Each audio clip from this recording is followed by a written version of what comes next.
안녕하세요. 여유로운 노후, 가족 여러분.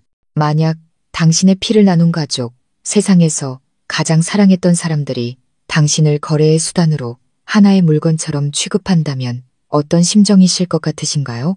35.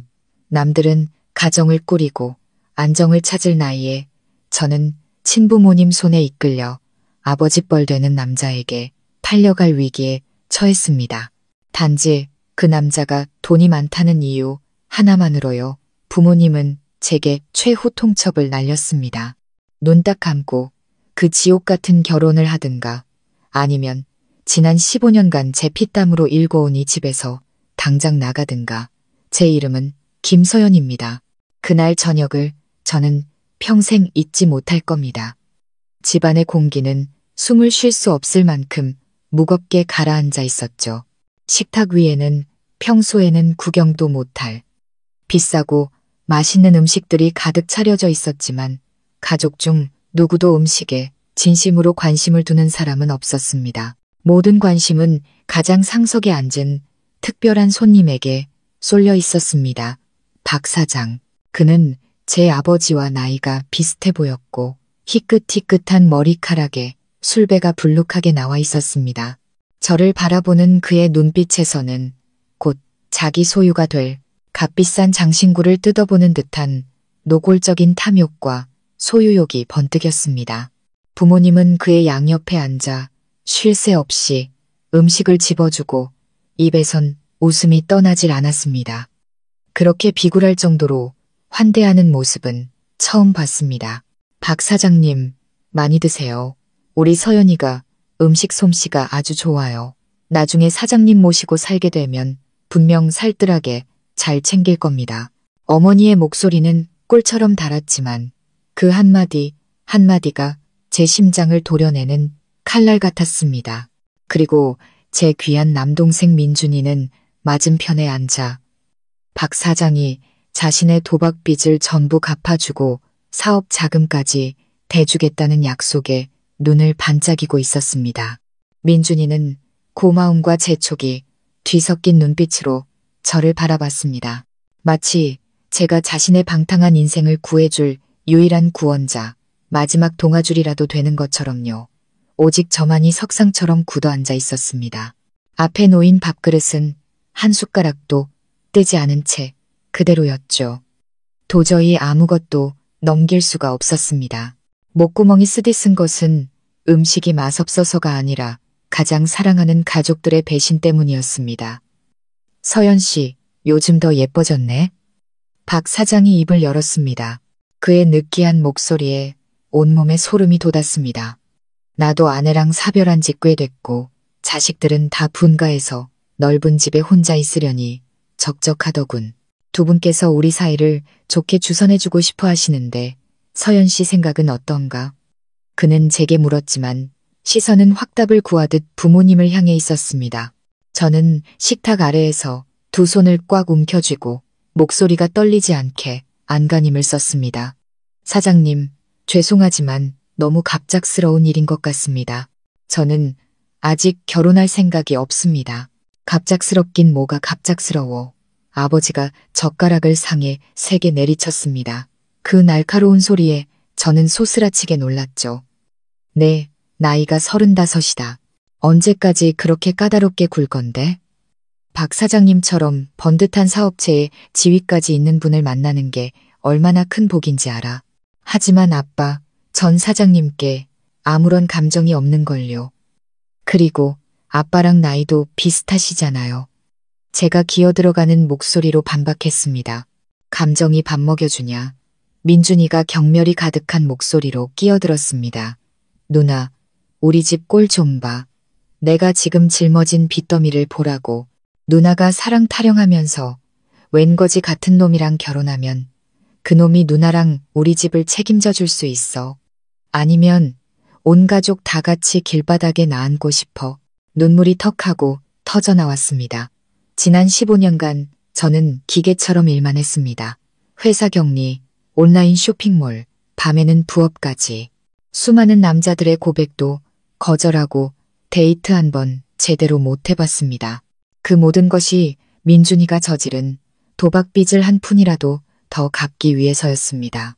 그런데 이제 와서 제게 저런 잔인한 말을 내뱉다니요. 제가 우는 것을 본 어머니는 달래주기는커녕 오히려 불에 기름을 부었습니다. 울긴 왜 울어? 부모가 내 앞날 걱정해서 평생 의지할 좋은 짝 찾아줬더니 고마운 줄도 모르고. 내 꼴을 좀 봐. 35 먹은 노처녀. 집에 있는 시한폭탄이나 다름없어. 지금이라도 데려가겠다는 사람이 있는 걸 다행으로 알아야지. 어디서 뭘 더 따져. 저는 세상이 무너지는 것 같았습니다. 제 청춘을 바쳐 희생했던 가장 사랑하는 사람들이 이제는 힘을 합쳐 저를 지옥 같은 결혼으로 밀어놓고 있었습니다. 그들은 제 감정이나 행복 따위는 안중에도 없었습니다. 그들의 눈에 저는 단지 돈과 풍요로움을 얻기 위한 교환 가능한 상품일 뿐이었습니다. 저는 의자에서 벌떡 일어났습니다. 의자가 뒤로 밀리며 바닥에 날카로운 소리를 냈습니다. 싫어요. 죽으면 죽었지. 사랑하지도 않는 사람이랑 결혼 안 해요. 네가 감히 애비 말을 거역해. 아버지는 분노로 얼굴이 시뻘개졌습니다. 그는 벌떡 일어나 제 얼굴에 대고 손가락질했습니다. 똑똑히 들어. 오늘 너한테 길은 2가지뿐이야.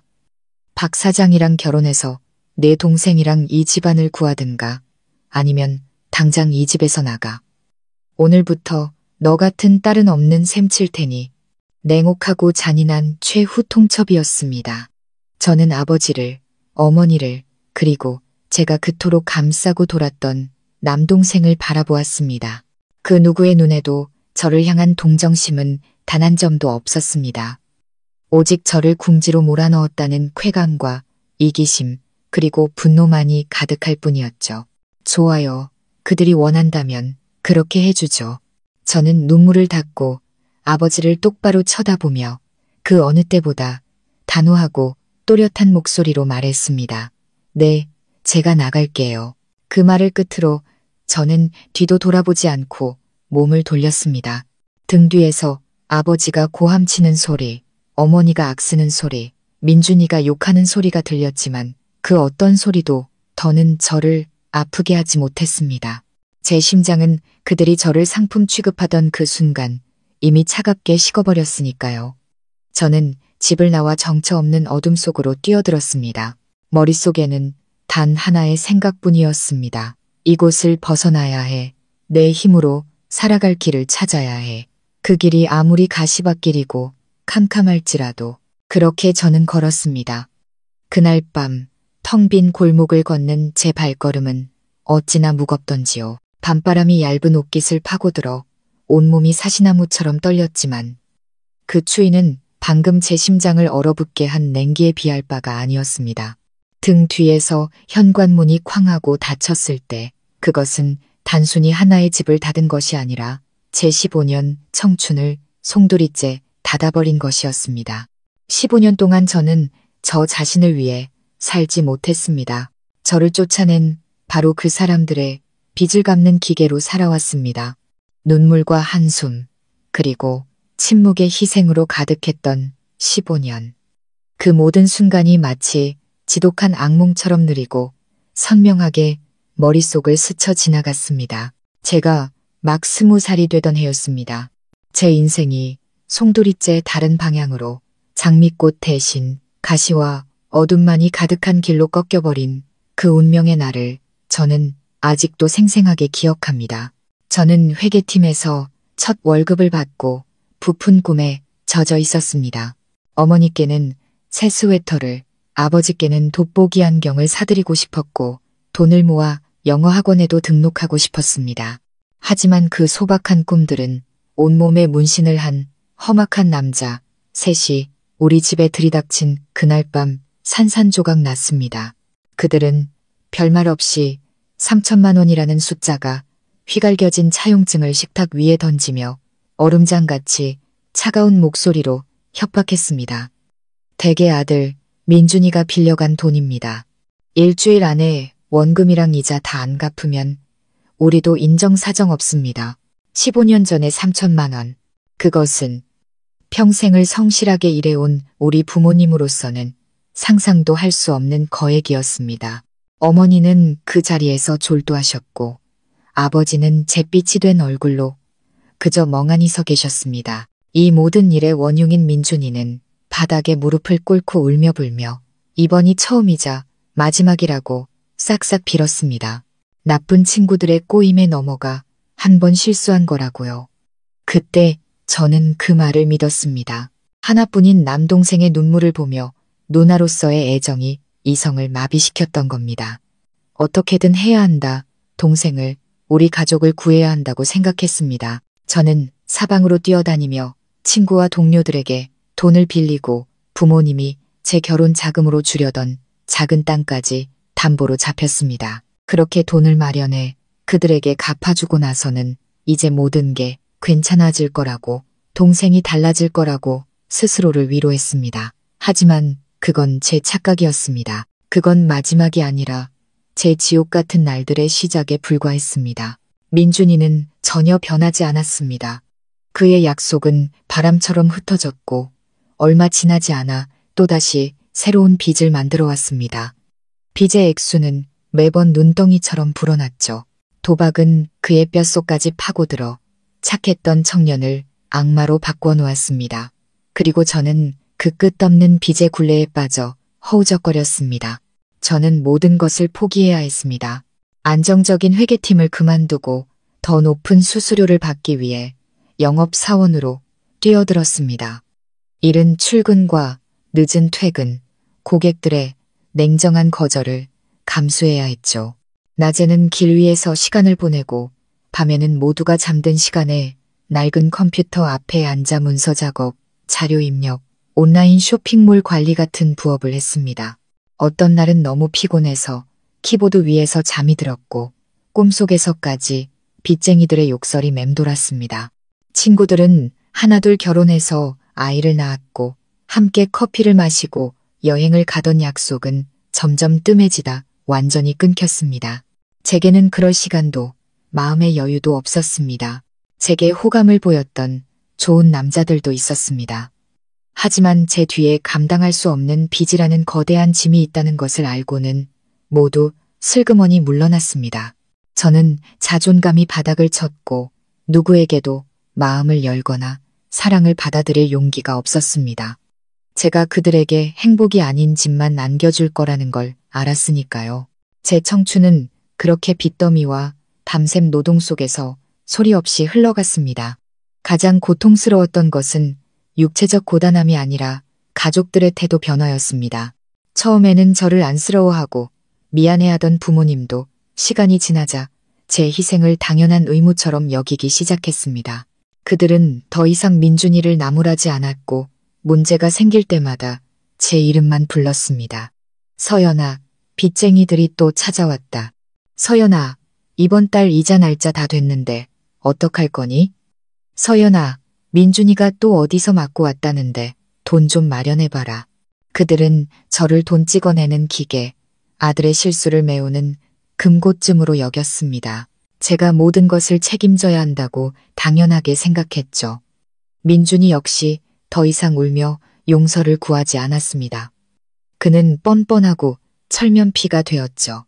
누나가 빚을 갚아주는 것을 당연한 의무로 여겼고 심지어 제가 돈을 늦게 줬을 때는 뭐 하느라 이렇게 늦게 와? 저놈들이 내 손모가지 자르기 직전이란 말이야. 라며 소리까지 질렀습니다. 15년간 제가 그 애를 위해 얼마나 많은 돈을 갚았는지 이제는 기억조차 나지 않습니다. 제가 아는 것은 빚을 갚고 나면 얼마 지나지 않아 그 애는 새 휴대폰을 사고 명품 옷을 입었다는 것뿐입니다. 그는 제 피, 땀, 눈물, 그리고 청춘을 빨아먹으며 여전히 호의호식하고 있었습니다. 저도 절망했고 모든 것을 놓고 싶었던 순간이 있었습니다. 하지만 점점 늙어가는 부모님을 보면 차마 그럴 수가 없었죠. 조금만 더 버텨보자 스스로를 다독였습니다. 그리고 그 어리석은 노력의 대가를 치르게 된 겁니다. 오늘 밤 그들이 망나니 같은 아들을 구하고 풍족한 삶을 얻기 위해 제 행복을 팔아넘기려 했을 때 저는 비로소 깨달았습니다. 15년간 저는 효녀가 아니었습니다. 저는 어리석은 당나귀였습니다. 저는 가족을 구한 게 아니라 그들의 이기심과 무책임함을 키우는데 일조했을 뿐입니다. 이제 집에서 쫓겨난 지금 저는 고통보다는 이상한 해방감을 느꼈습니다. 15년간 제 어깨를 짓누르던 무거운 짐을 마침내 내려놓은 기분이었습니다. 앞으로 어떤 폭풍우가 몰아닥치더라도 이제는 혼자서 맞서 싸울 겁니다. 저는 그렇게 목적 없이 걸었습니다. 어디로 가는지, 어디로 가야 하는지 아무것도 몰랐습니다. 늘 익숙했던 서울의 밤거리가 오늘따라 낯설고 무섭게 느껴졌습니다. 길게 늘어선 가로등 불빛은 제 얼어붙은 마음을 녹여주기엔 역부족이었습니다. 고층 빌딩들은 마치 거대한 괴물처럼 가족에게 버림받은 저를 비웃으며 내려다보는 것 같았습니다. 제게는 돌아갈 집이 없었습니다. 저는 그저 하염없이 걸었습니다. 다리는 천근만근이었고 머릿속은 텅 비어 있었습니다. 불이 켜진 야식 가게들을 지나칠 때마다 풍겨오는 맛있는 냄새에 배가 고파왔지만 그 허기는 곧 절망과 비참함에 묻혀버렸습니다. 저는 돈이 없었습니다. 15년간 제 월급은 통장에 들어오자마자 빚 갚는데 쓰였습니다. 주머니에는 고작 몇천 원이 전부였죠. 마침내 더 이상 걸을 힘이 없어진 저는 길가의 텅 빈 버스 정류장 벤치에 주저앉았습니다. 정류장에는 희미한 불빛만이 외롭게 빛나고 있었고 주위는 짙은 어둠에 잠겨 있었습니다. 저는 얇은 외투를 여미고 앉아 텅 빈 채 지나가는 막차들을 멍하니 바라보았습니다. 목적지도 승객도 없는 그 버스들이 꼭 제 인생 같았습니다. 그리고 저는 더 이상 참을 수 없었습니다. 두 손에 얼굴을 묻고 아이처럼 흐느껴 울기 시작했습니다. 저는 엄마를 잃어버린 아이처럼 서럽게 울었습니다. 도둑맞은 15년의 청춘을 위해, 저의 어리석은 희생을 위해, 그리고 저를 버린 가족들의 잔인함을 위해 울었습니다. 제 울음소리는 나무잎을 스치는 바람소리와 뒤섞여 고요한 밤거리에 처연하게 울려 퍼졌습니다. 이 세상에 저 혼자만 남겨진 것 같았습니다. 그렇게 절망의 끝에서 허우적거리고 있을 때 어디선가 달그락거리는 소리가 들려왔습니다. 저는 고개를 들고 눈물로 흐려진 시야를 닦아냈습니다. 희미한 가로등 불빛 아래 한 남자의 그림자가 천천히 다가오고 있었습니다. 그는 키가 크고 마른 체형에 날꼬해진 작업복을 입고 있었습니다. 폐지와 고철, 빈병 같은 것들이 가득 실린 낡은 리어카를 끌고 있었죠. 그는 고물을 줍는 사람이었습니다. 그가 제 옆을 지나갈 때 우연히 눈이 마주쳤습니다. 저는 제 비참한 모습이 부끄러워 황급히 고개를 돌렸습니다. 그가 저를 동정하거나 혹은 경멸의 눈빛으로 쳐다볼까봐 두려웠습니다. 그런 시선에는 이미 익숙해질 대로 익숙해졌으니까요. 하지만 그는 아무 말도 하지 않았습니다. 리어카의 삐걱거리는 소리가 잠시 멈췄다가 다시 멀어져 갔습니다. 그가 가버렸다고 생각한 저는 다시 고개를 숙이고 울음을 터뜨리려 했습니다. 그런데 그때 누군가 제 옆 벤치에 무언가를 조심스럽게 내려놓는 것이 느껴졌습니다. 놀라서 고개를 들어보니 아까 그 곰을 줍는 남자가 어느새 돌아와 있었습니다. 그는 저를 쳐다보지 않고 제 손 바로 옆에 아직 온기가 남아있는 따뜻한 물 한 병을 조용히 내려놓았습니다. 아마 근처 편의점에서 막 사온 모양이었습니다. 그는 물병을 내려놓고는 거의 알아차릴 수 없을 정도로 작게 고개를 까딱했습니다. 그리고는 아무 말 없이 다시 몸을 돌려 자신의 리어카를 끌고 어둠 속으로 사라졌습니다. 모든 것이 너무나 순식간에 일어나 마치 환상을 본 것 같았습니다. 저는 멍하니 물병을 바라보았습니다. 병에서 전해져 오는 온기가 제 차가운 손을 타고 얼어붙은 심장까지 서서히 번져나갔습니다. 전혀 모르는 사람, 사회에서 가장 낮은 곳에 있는 직업을 가진 사람, 아마 그 자신의 삶도 결코 쉽지 않을 그 사람이 한밤중에 처량하게 울고 있는 저를 위해 기꺼이 돈을 써서 따뜻한 물 한 병을 사준 것입니다. 그는 제가 누구인지, 왜 우는지 묻지 않았습니다. 흔한 위로나 호기심 어린 시선도 보내지 않았습니다. 그는 그저 행동했습니다. 작고 침묵에 쌓인 행동이었지만 그 안에는 거대한 친절과 말없는 존중이 담겨 있었습니다. 저는 물병을 들어 뺨에 가져다 댔습니다. 그 온기가 제 상처 입은 영혼을 어루만져주는 것 같았습니다. 눈물이 다시 흘러내렸지만 이번에는 절망의 눈물이 아닌 감동의 눈물이었습니다. 온 세상에 버림받았다고 느낀 순간 한 낯선 사람이 제게 손을 내밀어 준 것입니다. 비록 이 따뜻한 물병을 통해 간접적으로 내민 손이었지만요. 그의 행동은 눈보라 속에서 피어난 작은 불꽃과도 같았습니다. 어둠을 몰아내기엔 역부족이었지만 이 세상 어딘가에는 여전히 조건 없는 선의와 친절이 존재한다는 것을 보여주기엔 충분했습니다. 저는 그의 이름도 그가 어디서 왔는지도 모릅니다. 하지만 그날 밤 묵묵히 리어카를 끌던 남자의 뒷모습과 그가 남기고 간 따뜻한 물병은 제 마음속에 깊이 새겨졌습니다. 그것은 제가 잔혹한 현실에 맞설 작은 힘과 믿음을 주었습니다. 여러분, 그때 제 손에 들려있던 따뜻한 물병은 단순히 물 한 병이 아니었습니다. 제 인생에서 가장 춥고 잔인했던 그 겨울밤, 제가 받은 유일한 사람의 온기였습니다. 저는 동이 틀 때까지 버스 정류장 벤치에 앉아 있었습니다. 더 이상 울음은 나오지 않았죠. 눈물이 다 말라버린 것 같았습니다. 머릿속에는 이제 어디로 가야 하나 하는 막막한 질문만이 맴돌았습니다. 제 존엄성이 헐값에 거래되고 가족애가 뻔뻔한 매매로 변질된 그 집으로는 돌아갈 수 없었습니다. 하지만 어디로 가야 할까요? 친구들. 15년간 빚의 굴레 속에서 저는 스스로 모든 관계를 끊어버렸습니다. 이제 와서 누가 저를 기억이나 할까요? 문득 덜컥 겁이 났습니다. 35, 집도, 돈도, 기댈, 곧 하나 없는 여자가 느끼는 공포였습니다. 그 후 이틀 동안 저는 유령처럼 거리를 헤맸습니다. 주머니에 있던 마지막 몇천 원으로는 빵 몇 조각을 사서 겨우 허기를 달랬습니다. 피로와 굶주림의 몸은 지쳐갔지만 마음의 고통은 그보다 몇 배는 더 컸습니다. 가족에게서는 단 한 통의 전화도 문자도 오지 않았습니다. 그들의 침묵은 욕설보다 더 무서웠습니다. 그들의 눈에 저는 이제 정말로 존재하지 않는 사람이 되었다는 잔인한 사실을 확인시켜 주었으니까요. 절망이 저를 갉아먹기 시작했습니다. 차라리 그냥 집으로 돌아가서 박 사장과의 결혼을 받아들일까 하는 생각까지 했습니다. 적어도 잠잘 곳은 있을 테고 부모님과 동생도 편하게 살 수 있을 테니까요.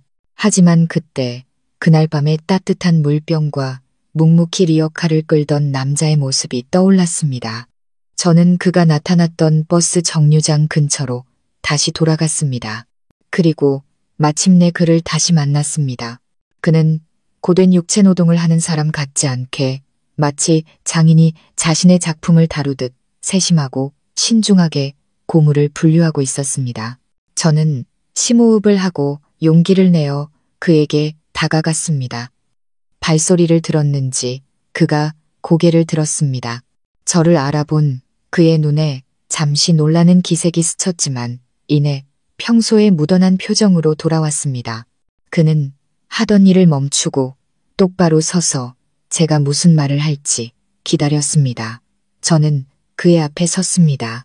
불과 몇 걸음의 거리에서 저는 그의 손에 박인 굳은 살과 단단한 이마에 흐르는 땀방울을 똑똑히 볼 수 있었습니다. 머릿속으로 수많은 말을 준비했지만 막상 그의 앞에 서니 모든 말이 사라져버렸습니다. 목이 바싹 마르고 다리가 후들거렸습니다. 부끄럽고 비참했습니다.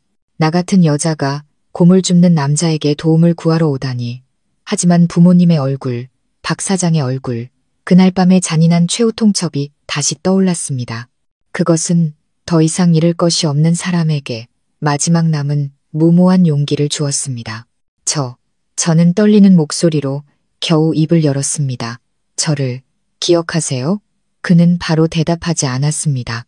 그저 깊고 고요한 눈으로 저를 잠시 바라보더니 작게 고개를 끄덕였습니다. 그 긍정의 표시에 저는 조금 용기를 얻었습니다. 저는 눈을 질끈 감고 평생 제가 이런 말을 내뱉을 수 있을 거라고는 상상도 못했던 절망의 끝에서 나온 한마디를 내뱉었습니다. 혹시 아내가 필요하지 않으세요? 그 말을 내뱉는 순간 세상이 멈춘 것 같았습니다. 저는 차마 눈을 뜰 수가 없었습니다. 그의 눈에 비칠 조롱과 경멸을 마주할 자신이 없었기 때문입니다. 그가 미친 여자라며 욕을 하거나 비웃을 거라고 생각했습니다. 하지만 제게 돌아온 것은 끝없이 이어질 것 같은 침묵뿐이었습니다. 더 이상 견딜 수 없어 실눈을 떠 그를 보았을 때 그는 여전히 그 자리에 서서 충격에 휩싸인 표정을 짓고 있었습니다. 그의 얼굴에서 평소에 묻어남은 사라지고 감출 수 없는 당혹감이 드러났습니다. 저는 마치 죄를 지은 아이처럼 허둥지둥 말을 이었습니다. 저는 아무것도 바라지 않아요. 돈도 명예도 필요 없어요. 저는 뭐든지 할 수 있어요. 요리, 청소, 빨래 다 할 수 있어요. 그저 제 가족에게서 벗어날 곳, 지낼 곳만 있으면 돼요. 눈물이 다시 흐르기 시작했습니다. 저는 제 모든 자존심을 내던졌습니다. 만약 그가 거절한다면 저는 정말 어디로 가야 할지 몰랐습니다. 그는 저를 바라보았습니다. 그의 눈에서는 당혹감이 사라지고 깊은 연민의 빛이 감돌았습니다. 그는 눈물 흘리는 제 눈과 초췌한 제 모습을 보았습니다. 아마 제 간절한 애원 속에서 고통과 절망 그리고 진심을 보았을 겁니다. 그는 긴 한숨을 내쉬더니 제 쪽으로 한 걸음 다가왔습니다. 그는 손을 내밀지도 달콤한 말을 하지도 않았습니다. 그저 제 눈을 똑바로 바라보며 낮고 잠긴 목소리로 단 한마디 물었습니다. 정말 후회하지 않겠어요? 그의 질문은 의심이 아니라 확인이었습니다. 제게 생각할 마지막 기회를 주는 것 같았지만 저는 더 이상 생각할 필요가 없었습니다. 지옥 같은 그곳으로 돌아가는 것보다야 무엇이든 나았습니다. 저는 눈물을 닦고 그의 눈을 마주보며 단호하게 고개를 끄덕였습니다. 후회하지 않아요. 그는 제 말을 다시 확인하려는 듯 잠시 저를 더 바라보더니 이내 작게 고개를 끄덕였습니다. 그 가벼운 끄덕임이 그 순간 제게는 천근만근의 무게로 다가왔습니다. 그것은 동이었고 구원이었습니다. 그것은 소란스럽고 먼지투성이인 고물상 앞에서 두 낯선 사람 사이에 맺어진 종이 한 장 없는 혼인 계약이었습니다. 그의 고갯짓은 제 인생의 새로운 장을 열었습니다. 제가 전혀 예측할 수 없는 미래가 기다리고 있는 장을요. 그의 동의 직후 어색하고 불편한 침묵이 우리 둘을 감쌌습니다. 방금 전까지 이름도 모르던 두 남녀가 이제 부부가 되려 하고 있었습니다. 그는 더 이상 아무 말 없이 묵묵히 작업용 장갑을 벗고 낡은 수도꼭지에서 손을 씻더니 저를 따라오라는 손짓을 했습니다. 저는 그가 어디로 가는지 묻지 않고 조용히 뒤를 따랐습니다. 그가 저를 데려간 곳은 번듯한 집이 아닌 작고 구불구불한 골목 깊숙한 곳에 있는 허름한 새방이었습니다. 그의 방은 복도 맨 끝에 있었고 좁고 눅눅했습니다. 그의 전 재산이라고는 싱글 침대 하나, 낡은 나무 책상, 휴대용 가스레인지, 그리고 작은 책장이 전부였습니다. 하지만 놀라웠던 것은 방은 몹시 가난했지만 믿을 수 없을 만큼 깨끗하고 정돈되어 있었다는 점입니다. 옷은 깔끔하게 개켜져 있었고 책들은 가지런히 꽂혀 있었습니다. 책장에는 기계 관련 기술 서적들 옆으로 세계적인 문학 고전과 심지어 영어로 된 경제학 서적까지 몇 권 꽂혀 있었습니다. 제 집은 이게 전부입니다. 그가 약간 멋쩍은 목소리로 말했습니다. 일단 여기서 지내세요. 내일 혼인신고하러 갑시다. 다음 날 아침 우리는 구청으로 갔습니다. 제 결혼식은 그렇게 치러졌습니다. 꽃도 반지도 축복의 말도 없었죠. 무표정한 공무원 앞에 앉아 서류에 서명하는 두 낯선 사람만이 있을 뿐이었습니다. 공무원이 우리에게 혼인관계증명서를 건네주었을 때 저는 서류에 인쇄된 혼인관계증명서라는 글자를 보며 복잡한 감정에 휩싸였습니다. 저는 이제 유부녀가 되었습니다. 가족의 소나귀에서 벗어났습니다. 그런데 왜 기쁨 대신 쓰라린 슬픔만이 밀려오는 걸까요? 그는 서류를 받아 조심스럽게 접어 주머니에 넣었습니다.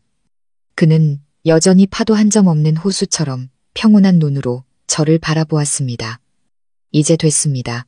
당신은 이제 내 아내입니다. 혼인신고서를 손에 쥔 채 저는 더 이상 피할 수 없다는 것을 알았습니다. 가족에게 이 사실을 알려야 했습니다. 그들이 저를 쫓아냈지만 마음 한구석에는 어쩌면 제가 정말 결혼했다는 사실을 알면 걱정하며 한바탕 욕을 퍼붓고는 다시 집으로 돌아오라고 하지 않을까 하는 어리석은 희망이 남아있었습니다. 떨리는 손으로 어머니의 번호를 눌렀습니다. 몇 번의 신호음 끝에 여전히 화가 가라앉지 않은 어머니의 목소리가 들려왔습니다. 전화는 왜 했어? 박 사장하고 결혼하겠다고 마음이라도 바꿨니?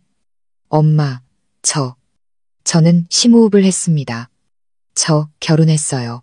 수화기 너머는 몇 초간 침묵이 흘렀고 이내 태풍이 몰아치는 듯한 날카로운 비명이 터져 나왔습니다.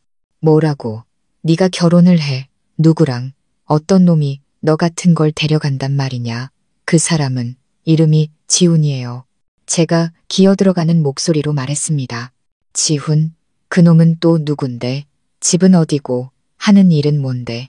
어머니가 쉴 새 없이 몰아붙였습니다. 저는 숨길 수 없다는 것을 알았습니다. 고물 수집하는 일을 해요. 세상에 맙소사. 수화기 너머로 어머니가 절규하는 소리가 들렸습니다. 차라리 날 죽여라. 서연아. 네가 고물 줍는 놈한테 시집을 가. 부모 얼굴에 이 집안 전체 얼굴에 똥칠을 하려고 작정을 했구나. 네가 그러고도 사람이야. 이어서 아버지가 수화기를 낚아채는 소리가 들렸습니다. 아버지의 목소리는 어머니처럼 고함을 치지는 않았지만 한 글자 한 글자가 얼음장처럼 차갑고 잔인했습니다. 똑똑히 들어라, 김서연. 이 시간부로 넌 내 딸이 아니다. 이 집엔 너 같은 딸 둔 적 없어. 네가 선택한 길이니 앞으로 죽든 살든 다시는 찾아올 생각 마라. 어디 가서 죽더라도 이 집에 시체 끌고 와서 더럽힐 생각 말고. 아빠. 저는 절망적으로 외쳤지만 아버지는 제게 더 말할 기회를 주지 않았습니다. 민준이가 수화기를 빼앗는 소리가 들렸고 그의 목소리에는 희열과 경멸이 가득했습니다. 누나, 대단하네. 가족을 돕는 것보다 고물상 마누라가 되는 게 더 좋았어. 정말 미쳤구나. 집안 망신 다 시키네. 나한테는 이제 누나 같은 사람 없어. 내 그 고물 줍는 남편이랑 평생 잘 살아봐. 또 전화가 끊겼습니다. 귀가 멍멍했습니다. 제 안에 남아있던 마지막 희망이 산산조각 났습니다. 그들은 저를 부르기는커녕 가장 악독한 말로 제 심장을 갈기갈기 찢어놓았습니다. 그들은 공식적으로 저와 연을 끊었습니다. 저는 셋방 한가운데 못 박힌 듯 서 있었습니다. 손에 쥔 혼인신고서가 갑자기 천근만근처럼 무겁게 느껴졌습니다. 문가에 서 있던 지훈 씨가 모든 통화 내용을 들었을 겁니다. 그는 아무 말 없이 다가와 제 어깨에 손을 얹었습니다. 그의 손은 거칠었지만 작은 온기를 전해주었습니다. 하지만 비극은 여기서 끝나지 않았습니다. 1시간쯤 지났을까 다시 전화가 울렸습니다.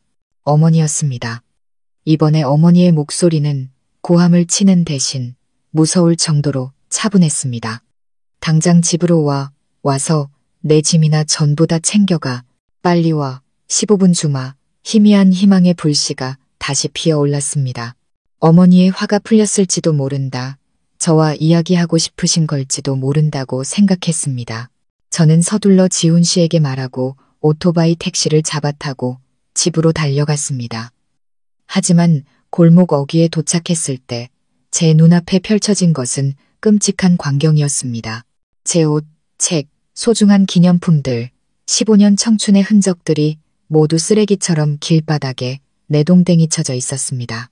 그것들은 흙먼지 속에서 뒹굴며 지나가는 사람들의 발에 짓밟히고 있었습니다. 아버지, 어머니, 그리고 민준이는 문 앞에 팔짱을 끼고 서서 승리자처럼 저를 쳐다보고 있었습니다. 어머니가 그 쓰레기 더미를 손가락으로 가리키며 얼음처럼 차가운 목소리로 말했습니다. 저기 있네, 내 물건들. 다 챙겨서 내 눈앞에서 썩 꺼져. 저는 제 물건들 한가운데 서서 극심한 굴욕감에 몸을 떨었습니다. 주변의 이웃들이 모여들어 수군거리기 시작했습니다.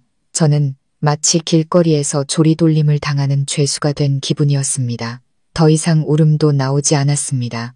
고통은 무감각으로 변해버렸습니다. 바로 그때 지훈 씨의 낡은 리어카가 삐걱거리며 다가왔습니다. 그가 저를 따라온 것입니다. 그는 리어카를 세우고 아무 말 없이 내려와 제 물건 더미로 걸어갔습니다. 그리고 그것들을 하나씩 줍기 시작했습니다. 그는 제 옷가지 하나, 책 한 권을 조심스럽게 주워 먼지를 털어내고 리어카에 차곡차곡 실었습니다. 그는 주변의 따가운 시선과 수군거림에도 아랑곳하지 않고 침묵 속에서 그 모든 일을 해냈습니다. 그는 우리 가족을 쳐다보지도 않았고 저를 쳐다보지도 않았습니다. 그저 묵묵히 자신의 일에만 집중했습니다. 저는 그를 바라보았습니다. 이제 막 제 남편이 된 이름밖에 모르는 그 남자가 제 인생의 부서진 조각들을 수습하고 있었습니다. 돌처럼 굳어있던 제 마음에 이상하고 따뜻한 기운이 스며들었습니다. 모든 것을 다 싣고 나서야 그는 저를 돌아보며 여전히 낮고 차분한 목소리로 말했습니다. 갑시다. 저는 고개를 끄덕였습니다. 저는 그를 향해 걸어갔습니다. 이웃들의 시선을 지나 가족의 잔인함을 지나 리어카에 올라탔습니다. 리어카가 움직이기 시작할 때 저는 마지막으로 그 집을 돌아보았습니다. 문은 굳게 닫혀 있었습니다. 오늘부터 저는 정말로 고아가 되었습니다. 가족이 없는 사람이 되었습니다. 하지만 저는 더 이상 혼자가 아니었습니다. 제 곁에는 이 남자가 고물을 줍는 남편이 있었으니까요. 가족 없는 결혼식과 함께 제 새로운 인생은 바로 여기서부터 시작되었습니다. 낡은 리어카는 삐걱거리며 저와 제 부서진 인생을 싣고 제가 자라온 골목을 떠났습니다. 저는 버려진 짐들 사이에 앉아 이상할 정도로 텅 빈 마음으로 앞을 바라보았습니다. 바람이 불어 머리카락이 헝클어졌지만 그것을 정리할 생각조차 들지 않았습니다. 그저 제 미래처럼 막막하게 펼쳐진 길을 멍하니 바라볼 뿐이었습니다. 지훈 씨는 여전히 말이 없었습니다. 그는 운전에만 집중했고 그의 마르지만 단단한 등은 마치 보이지 않는 벽처럼 세상의 호기심과 악의적인 시선으로부터 저를 지켜주었습니다. 우리는 이제 제가 집이라고 불러야 할 작은 새방으로 돌아왔습니다. 사람들이 쥐구멍이라고 부를지도 모르는 가난한 동네 깊숙한 곳에 있는 방.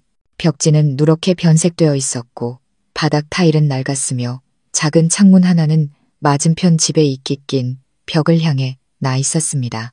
제 짐이 들어오자 원래도 좁았던 방은 더욱 답답해졌습니다. 그날 밤 우리는 한마디도 나누지 않았습니다.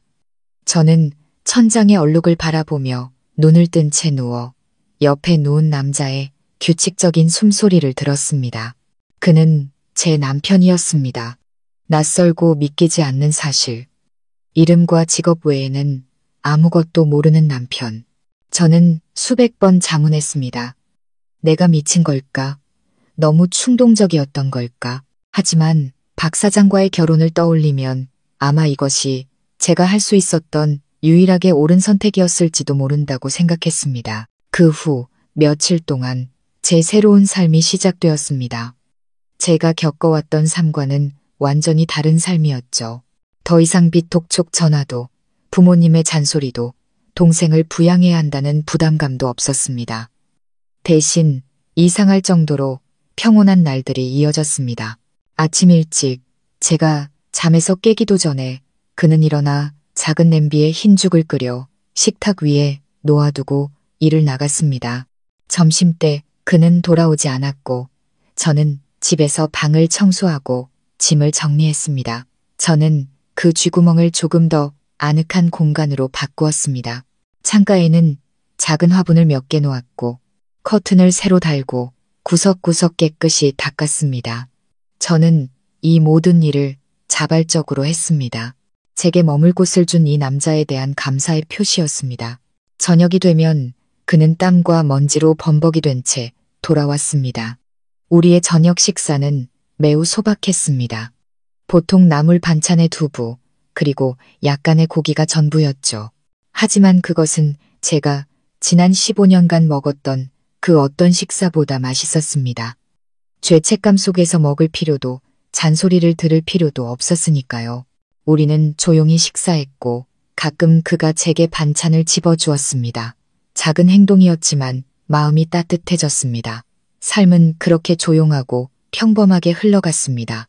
하지만 한 지붕 아래 살면서 저는 그에게서 이상한 점들을 발견하기 시작했습니다. 제가 상상했던 학식이 짧은 곰을 줍는 남자의 모습과는 전혀 어울리지 않는 것들이었죠. 그의 책장은 낡은 나무 판자를 벽에 박아 만든 초라한 것이었지만 그 위에 꽂힌 책들은 저를 놀라게 했습니다. 기계공학, 전자기술에 관한 책들 옆에는 전쟁과 평화, 연금술사 같은 세계 고전 문학이 있었고 가장 특별한 것은 영어로 쓰인 기업 재무, 경제학 책들이었습니다. 어떤 책들은 명문대학의 교재이기도 했습니다. 제가 몇 페이지 넘겨보았지만 전문 용어들이 너무 복잡해서 회계일을 했던 저조차도 머리가 아플 정도였습니다. 곰을 줍는 사람이 왜 이런 책들을 읽는 걸까요? 두 번째 이상한 점은 그의 아침 습관이었습니다. 죽을 끓여놓고 일하러 가기 전 그는 항상 책상에 앉아 낡은 스마트폰으로 뉴스를 읽었습니다. 제가 몇 번 무심코 그의 화면을 훔쳐보았을 때 거기에는 주식 차트와 세계 에너지 시장에 대한 분석 기사들이 있었습니다. 뉴스를 읽는 그의 눈빛은 매우 집중되어 있었고 날카로웠습니다. 육체 노동을 하는 사람의 모습과는 거리가 멀었죠. 저는 묻고 싶었지만 차마 용기가 나지 않았습니다. 그는 저를 구해주었고 제게 집을 주었습니다. 저의 호기심이 이 위태로운 평화를 깨뜨릴까봐 두려웠습니다. 비밀이 밝혀졌을 때 이 유일한 안식처마저 잃게 될까봐 무서웠습니다. 그래서 저는 침묵을 선택했습니다. 그가 누구든 어떤 비밀을 가졌든 그는 제게 잘해주었다고 스스로를 위로했습니다. 그는 제게 아무것도 요구하지 않았고 단 한 번도 무례하게 제 몸에 손을 댄 적이 없었습니다. 그는 항상 적절한 거리를 유지하며 저를 존중해 주었습니다. 그의 그런 친절함이 지금 제게는 세상의 어떤 돈이나 지위보다 소중했습니다. 저는 제 삶이 이렇게 평온하게 흘러갈 것이라고 생각했습니다. 하지만 제 착각이었습니다. 가만히 있으려는 나무를 바람이 흔들듯 가족이 일으킨 풍파가 다시 한번 저를 덮쳤고 이번에는 그 어느 때보다 더 쓰라리고 굴욕적이었습니다. 제가 집을 나온 지 거의 한 달이 되어갈 무렵이었습니다. 저는 더 이상 그들을 생각하지 않으려 애썼고 고통과 배신감을 마음 깊이 묻으려 했습니다. 새방 근처 작은 봉제 공장에서 시간제 일을 구해 지훈 씨의 생활비에 조금이나마 보탬이 되었습니다. 이제부터는 나만의 인생을 살 거라고 다짐했습니다. 하지만 여러분, 가족이라는 인연은 보이지 않는 끈과 같아서 아무리 끊어내려 해도 계속해서 저를 잡아당겼습니다. 그날 오후 퇴근길에 낯선 번호로 전화가 걸려왔습니다. 전화를 받자마자 먼 친척 이모의 다급한 목소리가 들려왔습니다. 서연아, 너 소식 들었니? 네, 엄마. 욕실에서 쓰러지셨대. 고혈압으로 갑자기 쓰러지셨다는데 지금 시립병원 응급실에 계신다더라. 상태가 아주 안 좋다고들 해. 귀가 멍해졌습니다. 마음속의 모든 원망과 서러움이 순식간에 사라지고 극심한 공포만이 남았습니다. 어머니가 제게 아무리 잔인하게 대했어도 저를 낳아주신 분이었습니다. 어머니를 외면할 수는 없었습니다. 저는 황급히 전화를 끊고 집에 들러 옷을 갈아입을 새도 없이 먼지 묻은 작업복 차림 그대로 택시를 잡아 타고 병원으로 달려갔습니다. 심장이 미친 듯이 뛰었습니다. 어머니가 무사하기만을 간절히 기도했습니다. 허둥지둥 응급실에 도착했을 때 아버지와 민준이가 복도에서 안절부절 못하고 있었습니다. 저를 보자마자 아버지는 굳어버렸고 얼굴은 분노로 어두워졌습니다. 민준이는 마치 제 존재 자체가 수치스럽다는 듯 증오의 찬 눈으로 저를 쏘아보았습니다. 네가 여긴 왜 왔어? 아버지가 제 앞을 가로막으며 으르렁거렸습니다. 아빠, 엄마 편찮으시다는 소식 듣고 엄마는 어떠세요? 많이 안 좋으세요? 저는 걱정스럽게 물으며 응급실 안을 들여다보려 애썼습니다. 내 엄마가 죽든 살든 이제 너랑은 상관없는 일이야. 아버지가 소리쳤습니다. 복도 전체에 울리는 고함에 주변 사람들이 쳐다보기 시작했습니다. 내가 말했지. 나한테는 너 같은 딸 없다고. 당장 내 눈앞에서 꺼져. 아빠, 어떻게 그런 말씀을 하세요? 전 아빠 엄마 딸이잖아요. 눈물이 다시 터져 나왔습니다. 어머니가 생사를 오가는 이 순간에도 아버지가 저렇게 잔인한 말을 할 수 있다는 것이 믿기지 않았습니다. 딸, 누나가 아직도 우리를 가족으로 생각하긴 해. 민준이가 비꼬는 투로 끼어들었습니다. 가족으로 생각했으면 고물 줍는 놈이랑 결혼해서 집안 망신시키는 짓은 안 했겠지. 그냥 가. 여기 누나의 가식적인 관심 따위는 필요 없으니까. 그는 고물 줍는 놈이라는 말을 일부러 강조하며 제 낡고 더러운 작업복을 경멸적으로 훑어보았습니다. 온몸의 피가 차갑게 식는 것 같았습니다. 굴욕감, 고통, 그리고 분노가 목구멍까지 차올랐습니다. 저는 애원했습니다. 아빠, 민준아, 제발 엄마 얼굴 한 번만 보게 해줘. 엄마가 아프시잖아. 안 돼. 아버지는 단호했습니다. 네가 여기 있다가 내 엄마가 깨어나서 너를 보면 혈압이 또 오를 거다. 이 모든 게 다 너 때문이야. 네가 우리 속을 뒤집어 놓지 않았으면 내 엄마가 쓰러질 일도 없었어. 넌 불효녀야. 맞아요. 그냥 가요. 민준이가 제 어깨를 세게 밀쳐 저는 비틀거리며 넘어질 뻔했습니다. 누나, 그 고물 줍는 남편한테 나가. 가서 그 새로운 가족이나 챙기라고. 엄마 병원비, 누나 남편이 쓰레기 뒤져서 번더러운 돈 따위는 필요 없으니까. 그 말은 비수가 되어 제 심장에 밝혔습니다. 그는 저뿐만 아니라 저를 거두어준 죄 없는 지훈 씨까지 모욕했습니다. 그가 뭘 잘못했나요? 고물을 줍는 게 뭐 어때서요? 그는 자신의 땀과 노력으로 돈을 법니다. 도둑질도 사기도 치지 않았습니다.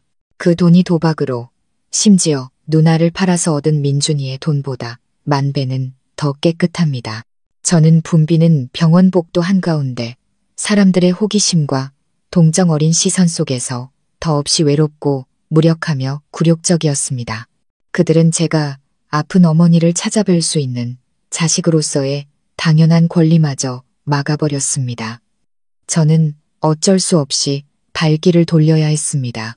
발걸음은 천근만근이었고 눈물은 하염없이 흘렀습니다. 하지만 이번 눈물에는 슬픔뿐만 아니라 분노도 섞여 있었습니다. 저는 망연자실한 채 쇳방으로 걸어왔습니다. 집에 도착했을 때는 이미 어둑해져 있었습니다. 지훈 씨는 일을 마치고 돌아와 있었습니다. 눈이 퉁퉁 붓고 옷이 엉망인 제 모습을 보고도 그는 아무것도 묻지 않고 조용히 부엌으로가 따뜻한 물 한 잔을 타주었습니다. 저는 의자에 주저앉아 더 이상 참지 못하고 모든 것을 털어놓았습니다. 흐느끼며 어머니가 입원한 사실, 아버지와 동생이 저를 대한 방식, 그리고 그들이 지훈 씨에게 퍼부은 모욕적인 말들까지 모두 이야기했습니다. 저는 그가 화를 내거나 적어도 이 일에 엮인 것을 불쾌해할 것이라고 생각했습니다. 하지만 그는 조용히 듣기만 했습니다. 그의 눈에는 비난 대신 깊은 이해와 연민이 담겨 있었습니다. 제 이야기가 끝난 후에도 그는 한동안 말이 없다가 책장으로가 낡은 책 한 권을 꺼내 들었습니다. 그는 누렇게 바랜 사진 한 장이 꽂힌 페이지를 펼쳐 제게 보여주었습니다. 우리 어머니입니다. 그가 낮은 목소리로 말했습니다. 제가 어릴 때 심장병으로 돌아가셨어요. 그때 우리 집은 너무 가난해서 어머니를 치료해드릴 돈이 없었죠. 사진 속에는 무척이나 온화한 미소를 짓고 있는 여인이 있었습니다. 그녀의 눈은 지훈 씨와 꼭 닮아 있었습니다. 저는 그 순간 깨달았습니다. 그 역시 어머니의 사랑을 받지 못하고 자란 사람이었다는 것을요. 그래서 지금 제 고통을 이해해 주는 것일지도 모릅니다. 그가 말을 이었습니다. 당신 마음 이해합니다. 가족이 어떻게 대하든 어머니는 어머니니까요. 어머니를 찾아뵙고 싶어 하는 건 당연한 겁니다. 그는 더 이상 아무 말도 하지 않았습니다. 그는 서둘러 외투를 걸치며 말했습니다. 집에서 쉬고 있어요. 잠시 나갔다 올게요. 그리고 그는 나갔습니다. 저는 그가 어디로 무엇을 하러 갔는지 몰랐습니다. 그저 따뜻한 물컵을 든 채 복잡한 마음으로 앉아 있었습니다. 어머니가 걱정되면서도 가족에 대한 분노가 치밀었습니다. 앞으로 어떻게 해야 할지 몰랐습니다. 제가 아는 것은 지훈 씨의 존재와 그의 이해가 이 어두운 순간에 제게 가장 큰 위로가 되었다는 것뿐입니다. 지훈 씨는 잠시 나갔다 오겠다며 집을 나섰습니다. 저는 새방에 홀로 남아 천갈래만 갈래로 찢어지는 마음을 다잡지 못했습니다. 응급실에 누워 계실 어머니의 모습, 아버지의 창백한 얼굴, 동생의 증오에 찬 눈빛이 계속해서 저를 괴롭혔습니다. 화가 나면서도 걱정이 되고 무력감이 저를 짓눌렀습니다. 어머니를 위해 무언가 하고 싶었지만 병문안 갈 권리조차 박탈당한 상태였습니다. 저는 그렇게 부정적인 생각에 잠겨 있었습니다. 어느덧 밤이 깊어졌습니다. 저녁을 차릴 생각도 들지 않아라면 하나를 겨우 끓여 먹고는 다시 작은 창문 앞에 멍하니 앉아 있었습니다. 2시간이 좀 넘었을까 지훈 씨가 돌아왔습니다.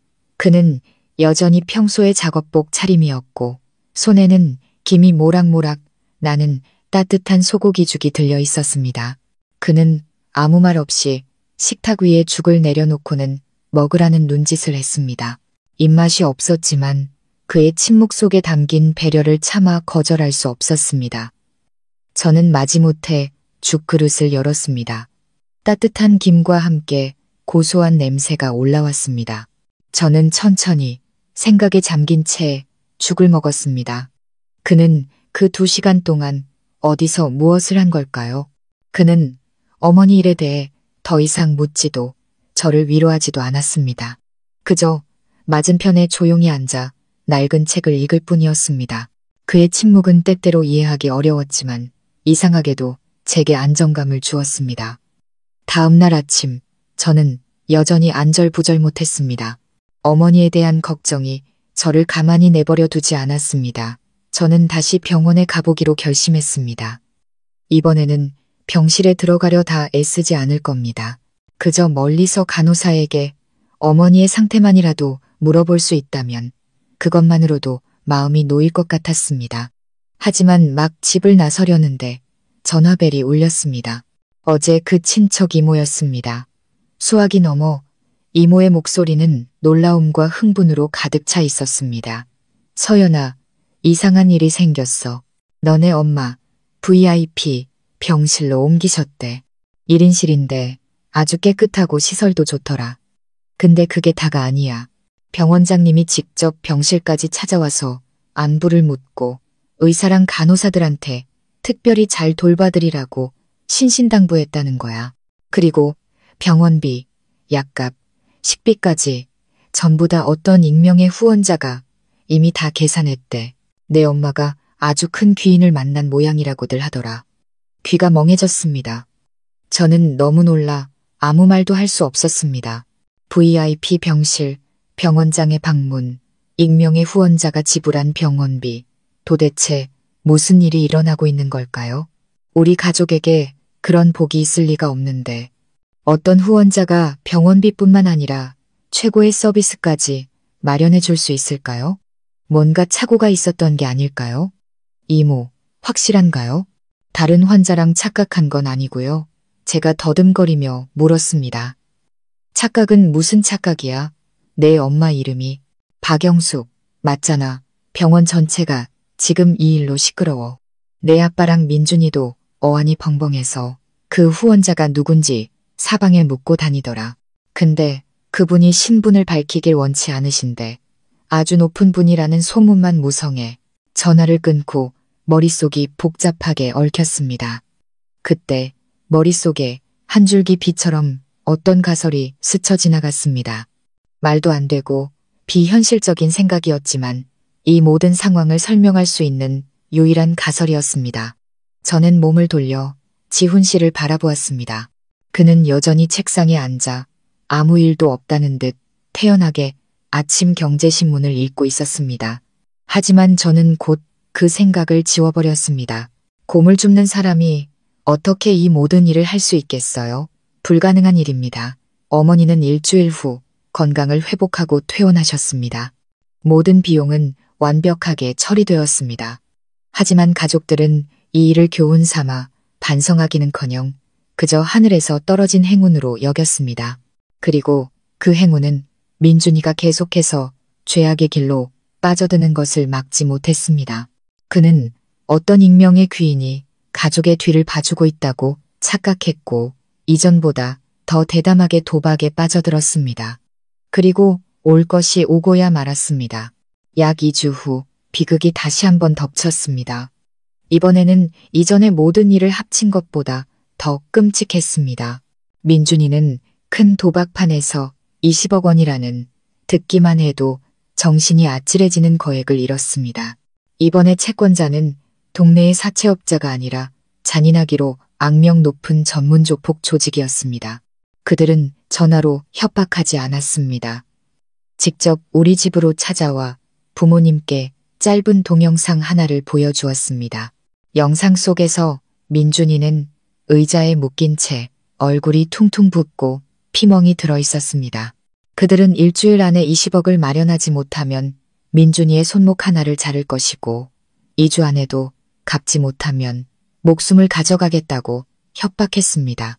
어머니는 또다시 실신하셨습니다. 아버지는 하룻밤 사이에 폭삭 늙어버렸습니다. 집안은 절망과 암흑에 휩싸였습니다. 20억, 어디서 20억을 구한단 말입니까? 친척, 친구, 돈을 빌릴 만한 곳은 지난 15년간 제가 이미 전부 손을 벌린 상태였습니다. 더 이상 우리 집에 돈을 빌려줄 사람은 아무도 없었습니다. 그리고 그 절망의 끝에서 그들은 가장 잔인한 마지막 결정을 내렸습니다. 집을 팔기로 한 것입니다. 비록 낡고 작은 단층 집이었지만 그곳은 제가 태어나고 자란 곳이었습니다. 더 중요한 것은 그 집은 할아버지가 돌아가시며 조상님을 모시는 곳이니 무슨 일이 있어도 꼭 지키라고 아버지에게 신신당부하며 남겨주신 소중한 유산이었습니다. 그런데 이제 망나니 같은 아들 하나 때문에 조상의 유산마저 팔아치우려 하는 것입니다. 그날 저녁 제가 퇴근했을 때 전화가 울렸습니다. 아버지였습니다. 전화를 받자마자 제 안부를 묻기도 전에 분노와 원망이 가득한 아버지의 고함이 터져 나왔습니다. 너, 단어 때문이야. 민준이가 지금 죽게 생긴 거 알아? 저는 망연자실했습니다. 아빠, 그게 무슨 말씀이세요? 민준이가 왜요? 도박 빚이 20억이다. 저놈들이 이제 걔를 죽이겠대. 이제 속이 시원하냐? 네가 아니었으면, 네가 박 사장하고 결혼했으면 우리가 그 돈으로 빚을 갚았을 거 아니야. 이 지경까지는 안 왔을 거라고. 넌 우리 집안의 재앙이야. 이 불효 막심한 년, 네가 이 집안을 다 망쳤어. 아버지의 한마디가 비수가 되어 제 심장에 밝혔습니다. 믿을 수가 없었습니다. 이 순간에도 그들은 모든 잘못을 제 탓으로 돌리고 있었습니다. 그들의 맹목적인 자식 사랑과 민준이의 무책임함이 모든 비극의 근원이라는 사실을 전혀 깨닫지 못하고 있었습니다. 이제 다른 방법이 없어. 아버지가 쓰디쓴 목소리로 말을 이었습니다. 이 집을 팔아서라도 걔를 구해야겠다. 똑똑히 들어. 이제 이 집도 없어질 거야. 다 너 때문에. 안 돼요, 아빠. 집은 팔면 안 돼요. 저는 절망적으로 외쳤습니다. 그 집은 할아버지가 남겨주신 거잖아요. 팔면 우리는 어디서 살아요? 어디서 사냐고. 네가 감히 나한테 어디서 사냐고 물어? 아버지가 미친 사람처럼 웃었습니다. 너는 내 그 고물 줍는 남편이랑 잘 먹고 잘 살면서 나한테 어디서 사냐고 물어. 내가 길바닥에 나앉게 되더라도 그건 다 내가 저지른 탓이야. 난 그냥 너한테 이 사실을 알려주려고 전화했을 뿐이다. 네가 얼마나 큰 죄인인지 똑똑히 알라고. 다시는 이 집에 전화하지 마. 그리고 아버지는 전화를 끊었습니다. 저는 새방 한가운데 죽은 듯이 서 있었습니다. 손에서 떨어진 휴대폰이 바닥에 부딪혀 산산조각 났습니다. 집이 팔린다. 제 어린 시절의 추억이 담긴 유일한 곳, 조상님의 위패가 모셔진 곳이 도박빚을 갚기 위해 팔려나간다고 합니다. 이번의 고통은 집에서 쫓겨났을 때보다 더 컸습니다. 그것은 상실감이었고 가족의 뿌리가 송두리째 무너져 내리는 것을 속수무책으로 지켜봐야 하는 무력감이었습니다. 저는 바닥에 주저앉아 하염없이 눈물을 흘렸습니다. 지훈 씨가 퇴근해서 돌아왔습니다. 울고 있는 저와 산산조각 난 휴대폰을 보고 그는 묻지 않아도 무슨 일이 생겼다는 것을 짐작했습니다. 저는 흐느끼며 그에게 모든 것을 이야기했습니다. 20억의 빚, 집을 팔기로 한 부모님의 결정, 그리고 저를 향한 그들의 잔인한 비난까지. 이번에 지훈 씨는 침묵하지 않았습니다. 저는 그의 주먹이 단단하게 쥐어지고 손등의 푸른 힘줄이 솟아나는 것을 보았습니다. 항상 평온했던 그의 눈에 분노의 불꽃이 타오르고 있었습니다. 그는 아무 말 없이 제 옆으로 다가와 앉더니 저를 부드럽게 끌어안았습니다. 서툴지만 단단한 포옹이었습니다. 울지 마. 그가 낮고 따뜻한 목소리로 말했습니다. 이제 내가 있잖아. 처음으로 그는 저를 이름 대신 당신이라 불렀고 자신을 나라고 칭했습니다. 처음으로 저를 안아주었습니다. 세상이 무너져 내리는 것 같은 순간 그의 포옹과 그의 말은 제게 유일한 버팀목이 가장 안전한 피난처가 되었습니다. 저는 그의 어깨에 얼굴을 묻고 아이처럼 서럽게 울었습니다. 제 안에 쌓여있던 모든 억울함과 고통을 눈물로 쏟아냈습니다. 저는 그가 무엇을 할지 몰랐지만 이상하게도 그가 저를 이대로 무너지게 내버려 두지 않을 것이라는 강한 믿음이 생겼습니다. 여러분, 그날 밤 지훈 씨의 포옹은 마치 진정제처럼 거칠게 요동치던 제 마음을 서서히 잠재워 주었습니다. 저는 그의 어깨에 기대 한참을 울다가 어느새 기운이 다 빠져 잠이 들었습니다. 눈을 떴을 때 저는 침대에 누워 이불을 덮고 있었습니다. 그가 저를 옮겨준 것이 틀림없었습니다. 아침 식사는 여전히 식탁 위에 차려져 있었지만 그는 이미 일찍 일을 나간 뒤였습니다. 그날 하루 종일 저는 넋이 나간 사람 같았습니다. 집이 팔릴 거라는 걱정이 마음을 무겁게 짓눌러 아무 일에도 집중할 수 없었습니다. 부모님의 결정을 되돌릴 수 없다는 것을 알았지만 과거와 저를 이어주는 마지막 끈이었던 그곳을 잃는다는 생각은 마음을 칼로 베는 듯 아팠습니다. 아버지에게 다시 전화를 걸어보았습니다. 애원하려는 것이 아니라 그저 집을 살 사람을 구했는지 가격은 어떤지 묻고 싶었습니다.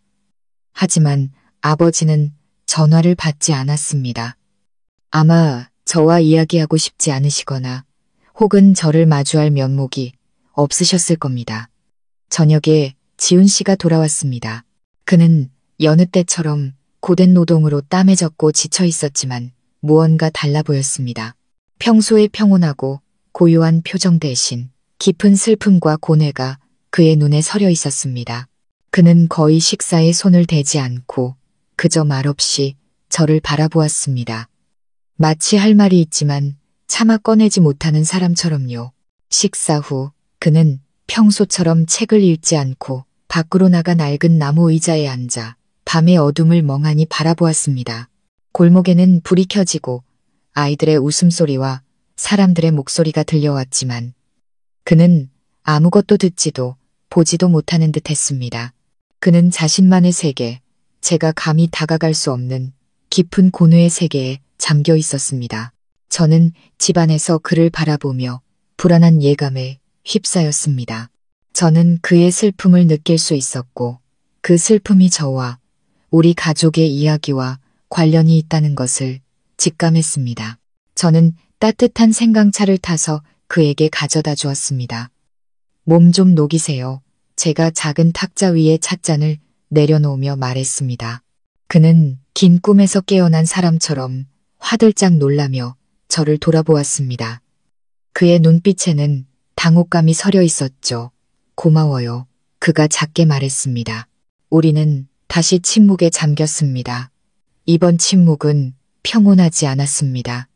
말로 다 할 수 없는 슬픔으로 가득 차 무겁게 내려앉았습니다. 밤바람이 차갑게 불어왔습니다. 제가 그에게 외투를 가져다 주려고 몸을 돌리려던 순간 처마에서 새어나오는 노란 불빛 아래서 제 심장을 멎게 하는 광경을 목격했습니다. 한 줄기 눈물, 투명한 눈물방울이 그의 거친 뺨을 타고 조용히 흘러내리고 있었습니다. 그리고 또 한 방울, 또 한 방울. 그가 울고 있었습니다. 제가 알던 그 무뚝뚝하고 강인한 남자. 단 한 번도 약한 모습을 보인 적 없던 그가 어두운 밤에 홀로 앉아 울고 있었습니다. 저는 얼어붙었습니다. 그의 그런 모습은 처음이었습니다. 그는 소리내어 울지 않았습니다. 그저 침묵 속에서 흘러내리는 눈물에는 말로 표현할 수 없는 깊은 고통이 담겨 있었습니다. 저는 어쩔 줄 몰라 그 자리에 서 있기만 했습니다. 심장이 누군가에게 꽉 쥐어진 것처럼 아파왔습니다. 저 때문에, 제 가족이라는 짐 때문에 그가 이토록 힘들어하는 걸까요? 그는 제가 보고 있다는 것을 알아차리고 황급히 손으로 얼굴을 닦으며 약한 모습을 감추려 했습니다. 하지만 이미 늦었죠. 나 괜찮아요. 그가 말했습니다. 목소리는 쉬어 있었고 억지로 지어 보이는 미소는 우는 것보다 더 고통스러워 보였습니다. 미안해요. 제가 속삭였습니다. 제가 너무 많은 짐을 지게 해서 미안해요. 일이 이렇게 될 줄은 몰랐어요. 당신을 제 인생에 끌어들여서는 안 됐는데. 제 말을 들은 지훈 씨는 고개를 저었습니다. 그는 저를 올려다보았습니다. 그의 붉어진 눈에는 자책감과 제가 이해할 수 없는 깊은 슬픔이 가득했습니다. 아니, 서연 씨. 사과해야 할 사람은 나예요. 그가 말했습니다. 이번에는 감정을 억누르지 못하고 목소리가 갈라졌습니다. 당신에게 더 나은 삶을 주지 못해서 미안해요. 나 같은 남편을 만나게 해서 집도 절도 없이 당신을 지켜주지도 못해서 미안해요. 당신이 가장 힘들 때 그저 무력하게 지켜볼 수밖에 없어서 미안해요. 당신처럼 좋은 여자가 계속해서 가족 때문에 힘들어하고 고통받게 해서 미안해요. 나는 정말 쓸모없는 남편이에요. 그의 사과 한마디 한마디가 망치처럼 제 머리를 내리쳤습니다. 저는 한 번도 생각해보지 못했습니다. 그 차갑고 과묵한 모습 뒤에 그가 이토록 깊고 고통스러운 내면을 가진 사람이었다는 것을요. 그는 저를 귀찮아하거나 짐스럽게 여긴 것이 아니었습니다. 오히려 저를 돕지 못하는 자신을 탓하고 고통스러워하고 있었습니다. 그는 무력감을 느끼며 자신이 끔찍한 남편이라고 생각하고 있었습니다. 저는 그의 고통이 제 고통보다 더 크다는 것을 깨달았습니다. 자신이 사랑하는 여자를 지켜주지 못하는 남자의 고통. 저는 그의 옆에 다가가 앉았습니다. 이번에는 제가 그의 어깨에 손을 얹었습니다. 그런 말 하지 마세요. 당신은 쓸모없는 사람이 아니에요. 저한테는 당신이 이 세상 최고의 사람이에요. 제가 갈 곳이 없을 때 집을 내주었고 저를 존중해주고 잘 대해주었어요. 저한테는 그것만으로도 충분해요. 우리 가족 문제는 제 짐이지 당신 짐이 아니에요. 그렇게 자책하지 마세요. 그는 저를 올려다 보았습니다. 그의 눈에는 감동이 서려 있었습니다. 하지만 그 집, 당신에게는 정말 소중한 곳이잖아요? 그가 물었습니다. 저는 고개를 끄덕였고 눈물이 다시 차올랐습니다. 네, 저에게 남은 유일한 곳이었으니까요. 저는 말을 잇지 못했지만 그는 제 마음을 이해했습니다. 우리는 다시 침묵에 잠겼습니다. 하지만 이번 침묵은 달랐습니다. 더 이상 거리감도 비밀도 없었습니다. 오직 서로의 고통을 이해하고 나누는 두 영혼만이 존재할 뿐이었습니다. 그날 밤 저는 처음으로 이 남자와 진정한 연결을 느꼈습니다. 그는 저를 구해준 사람일 뿐만 아니라 저를 이해하고 제 아픔을 함께 아파해주는 사람이었습니다. 그리고 그의 눈물, 곰을 줍는 남편의 그 눈물은 제게 돈이나 지위보다 더 소중한 것, 바로 진실하고 사랑이 가득한 마음을 보여주었습니다. 그 감정적인 밤 이후 우리 관계에는 보이지 않는 변화가 생겼습니다. 우리는 더 이상 한 지붕 아래 사는 낯선 사람이 아니었습니다. 우리 사이의 거리는 좁혀졌고 우리는 더 많은 대화를 나누기 시작했습니다. 단순한 안부를 묻는 것을 넘어 일과 삶에 대한 생각들을 공유했습니다. 저는 봉제 공장에서의 일과 동료들에 대해 이야기했고 그도 자신의 고물 수집일에 대해 이야기해 주었습니다.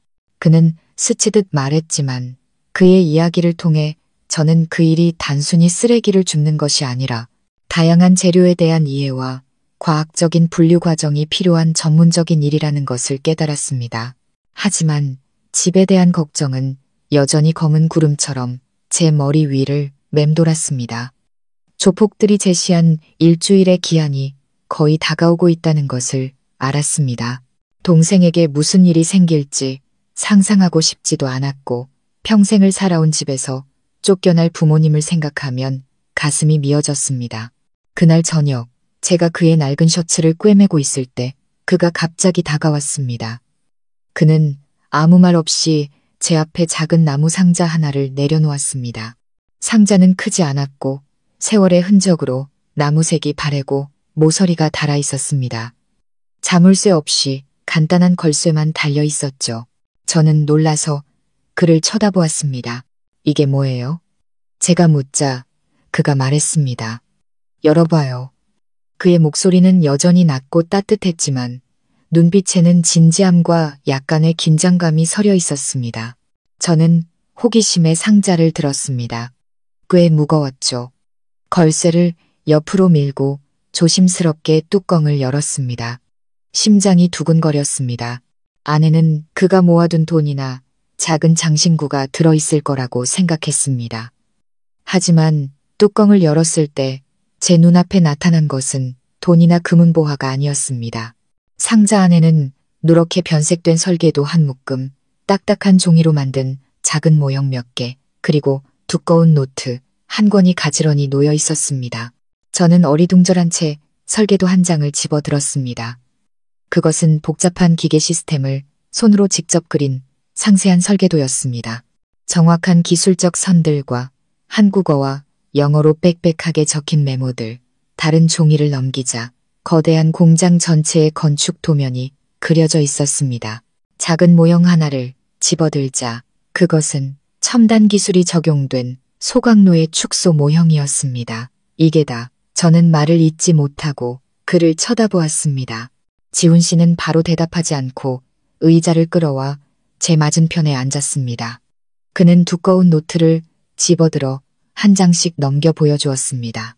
노트 안에는 꼼꼼한 손글씨, 복잡한 화학 공식, 도표, 그리고 정밀한 계산들이 가득했습니다. 이게 내 꿈이에요. 그가 이야기하기 시작했습니다. 그의 목소리는 더 이상 과묵하지 않았습니다. 마치 사랑하는 연인에 대해 이야기하듯 열정과 확신에 차 있었습니다. 사람들은 나를 고물 줍는 사람이라고 부르지만 나에게 쓰레기는 버려지는 것이 아니라 자원이에요. 낭비되고 있는 자원이죠. 그는 설계도를 가리키며 말했습니다. 이건 첨단 기술이 적용된 폐기물 처리 공장의 설계도예요. 단순히 쓰레기를 묻거나 태우는 공장이 아니에요. 쓰레기를 자동으로 분류하고 플라스틱, 금속, 종이를 새로운 제품으로 재활용하죠. 유기성 폐기물은 이 플라즈마 소각로에 들어가 깨끗한 전력 에너지로 바뀝니다. 그 에너지로 주거단지 전체의 전기를 공급할 수 있어요. 더 이상 환경을 오염시키는 거대한 쓰레기 매립지나 유독한 연기는 없을 겁니다. 모든 것이 순환되는 시스템이죠. 쓰레기를 자원으로 바꾸고 환경의 깨끗함을 돌려주는 겁니다. 저는 그의 말을 들으며 마치 다른 세계에 빠져드는 것 같았습니다. 그가 소각로, 플라즈마 에너지, 재활용 기술에 대해 이야기하는 방식은 열정적이고 전문적이었습니다. 그는 곰을 줍는 사람이 아니라 과학자, 기술자, 발명가처럼 보였습니다. 그는 10년 넘게 이 프로젝트를 연구하고 완성해왔다고 했습니다. 학생 때부터 이 꿈을 키워왔고 혼자 공부하고 연구하고 실험했습니다. 지난 몇 년간 그가 이 일을 한 것은 다른 일을 할 수 없어서가 아니라 그 자원과 매일 직접 접촉하고 싶었기 때문이었습니다. 그것을 이해하고 정확한 성분을 알아야만 가장 효율적인 처리 시스템을 구축할 수 있으니까요. 이제야 저는 모든 것을 이해했습니다. 경제학 서적들, 금융 뉴스, 의문의 전화 통화들, 모든 것이 그의 원대한 꿈을 위한 것이었습니다. 그는 단순히 고물을 줍는 사람이 아니었습니다. 그는 사회가 버린 것들로부터 자신만의 제국을 조용히 건설하고 있는 원대한 비전을 가진 전략가였습니다. 저는 경외와 놀라움이 뒤섞인 눈으로 그를 바라보았습니다. 하지만 이런 일은 돈이 엄청나게 들 텐데 혼자서 어떻게? 지훈 씨가 미소 지었습니다. 보기 드물지만 무척이나 따뜻한 미소였습니다. 그는 제 질문에 대답하는 대신 조용히 나무 상자를 닫고 제 눈을 똑바로 바라보았습니다. 그의 목소리는 진지하고 진실해졌습니다. 서연 씨, 부모님 집 때문에 걱정하는 거 알아요. 내가 당신을 도울 수 없다고 생각하는 것도 알고요. 나한테는 돈도 금은보화도 없어요. 내가 가진 전 재산은 이 상자 안에 다 들어있어요. 그는 나무 상자를 제 쪽으로 밀었습니다. 오늘 이걸 당신에게 줄게요. 내 평생의 꿈과 열정을 전부 당신에게 맡기는 거예요. 내가 비록 가진 것은 없지만 나에게는 미래가 있다는 걸 당신이 알아줬으면 해요. 그리고 그 미래에 당신이 함께 있었으면 좋겠어요. 심장이 멎는 것 같았습니다. 이것은 화려한 고백이 아니었습니다. 공허한 약속도 아니었습니다. 이것은 모든 것을 맡기는 신뢰의 표현이었습니다. 그는 제게 자신의 인생에서 가장 소중한 것, 돈보다 더 귀한 믿음을 준 것입니다. 제가 가족도, 집도, 모든 것을 잃었다고 느꼈을 때 그는 제게 미래와 꿈을 보여주었습니다. 저는 책상 위의 낡은 나무 상자와 그의 진실한 눈을 번갈아 바라보았습니다. 눈물이 다시 흘러내렸지만 이번에는 행복과 감동의 눈물이었습니다. 저는 제가 사람을 잘못 보지 않았다는 것을 알았습니다. 이 남자는 비록 겉모습은 초라할지라도 그 안에는 지혜와 의지, 그리고 바다보다 더 넓은 마음이라는 보물을 간직하고 있었습니다. 그의 꿈이 이루어질지 아닐지는 중요하지 않았습니다. 제가 아는 것은 이 순간부터 저는 그와 함께 그 길을 걸어갈 것이라는 사실뿐이었습니다. 여러분, 그날 밤 지훈 씨가 제게 건넨 낡은 나무 상자는 세상의 어떤 금은 보화보다 무거웠습니다. 그 안에는 꿈과 미래, 그리고 무엇보다 저를 향한 그의 절대적인 믿음이 담겨 있었습니다. 저는 그 상자를 품에 안고 잠이 들었습니다. 길고 어두웠던 날들 끝에 처음으로 평온한 잠을 잘 수 있었습니다. 하지만 그 평온함은 오래가지 않았습니다. 바로 다음날 아침, 잔인한 현실이 다시 저를 덮쳤습니다. 아버지에게서 전화가 왔습니다. 그의 목소리는 지쳐 있었습니다. 서연아, 오늘 오후에 집 계약금 받으러 사람들이 온다. 민준이 빚쟁이들도 같이 올 거야. 너는 올 필요 없다. 그냥 알려주려고 전화했다. 아버지의 목소리에서 저는 깊은 슬픔을 느꼈습니다. 그가 저를 오지 말라고 한 것은 저를 미워해서가 아니라 부끄러워서일 겁니다. 그 참담한 광경을 제게 보여주고 싶지 않으셨겠죠. 수화기 너머로 들려오는 아버지의 한숨이 비수처럼 제 가슴에 밝혔습니다. 그날 하루 종일 저는 일에 집중할 수 없었습니다.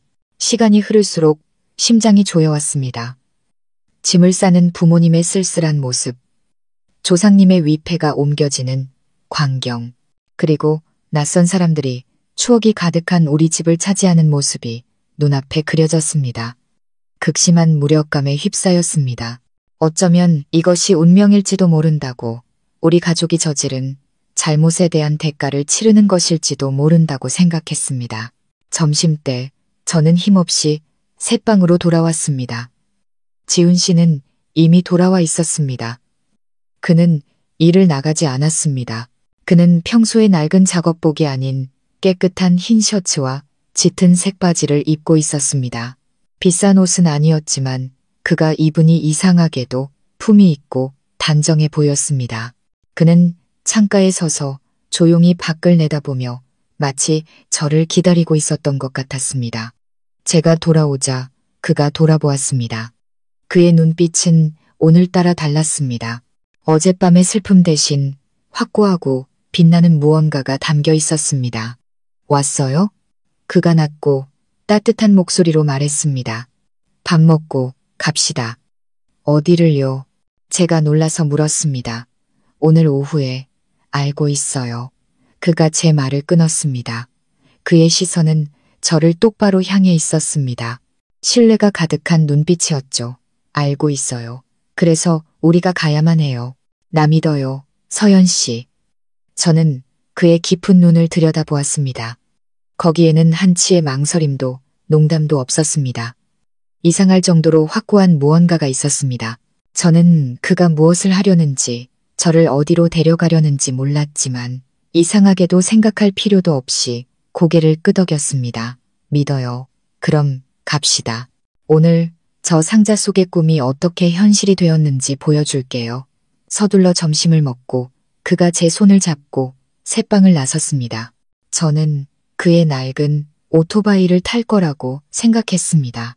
하지만 우리가 좁은 골목을 빠져나오자 언제부터 기다리고 있었는지 번쩍이는 검은색 고급 세단 한 대가 서 있었습니다.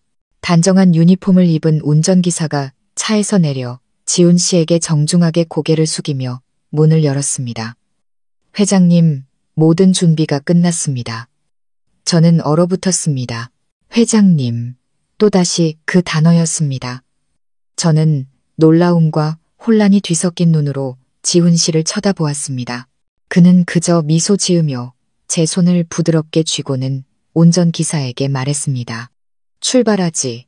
그는 제가 한 번도 본 적 없는 신사적인 태도로 제게 차 문을 열어주었습니다. 저는 망설이며 차 안으로 들어섰습니다. 고급 가죽으로 마감된 실내, 은은한 향기, 시원한 에어컨 바람은 제가 방금 빠져나온 덥고 먼지 투성이인 동네와는 완전히 다른 세상이었습니다. 차 문이 닫히며 저는 과거의 세계와 단절되었습니다. 차는 부드럽게 움직이기 시작했습니다. 저는 지훈 씨 옆에 앉아 혼란스럽게 뛰는 심장을 진정시키려 애썼습니다. 마치 꿈속에 있는 것 같았습니다. 제가 곰을 줍는 사람이라고 생각했던 내 남편. 그는 도대체 누구일까요? 차는 우리 집 방향으로 가지 않았습니다. 완전히 낯선 길로, 점점 더 넓고 화려한 길로 접어들었습니다. 허름한 집들과 좁은 골목들은 뒤로 사라지고 현대적인 고층 빌딩과 화려한 쇼핑몰들이 나타났습니다. 풍경은 너무나 빠르게 변해 정신을 차릴 수 없었습니다. 곧 차는 제가 텔레비전이나 잡지에서나 보았던 신도시로 들어섰습니다. 이곳에는 낡은 집들 대신 유리로 된 번쩍이는 고층 빌딩과 넓은 정원을 가진 웅장한 저택들이 자리 잡고 있었고 경비는 삼엄했습니다. 공기마저도 맑고 조용했습니다. 이곳은 상류층, 초부유층의 세계였습니다. 제가 평생 꿈도 꾸지 못했던 세상이었죠. 우리, 여긴 왜 온 거예요? 제가 너무나 압도된 나머지 거의 속삭이듯 물었습니다. 지훈 씨는 대답 대신 여전히 노동으로 거칠지만 믿음직한 온기가 느껴지는 손으로 제 손을 잡아주었습니다. 차는 신도시 깊숙한 곳으로 들어가 제 숨을 멎게 하는 한 건물 앞에 멈춰섰습니다. 그곳은 주거 지역이 아니었습니다. 수십 층 높이의 거대한 오피스 빌딩이었고 전체가 푸른색 유리로 덮여 햇빛 아래 반짝이고 있었습니다. 건물 꼭대기에는 황금색 금속으로 된 글자가 빛나고 있었습니다. 제가 나중에야 알게 된 국내외 비즈니스계를 뒤흔든 이름이었습니다. 그린 퓨처 홀딩스, 그린 퓨처 홀딩스. 여기가 어디예요? 저는 머릿속이 온통 뒤죽박죽이 된 채 그를 쳐다보았습니다.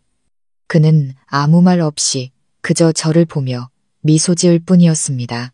신비로우면서도 자랑스러움이 가득한 미소였습니다. 운전기사가 우리를 위해 문을 열어주었습니다.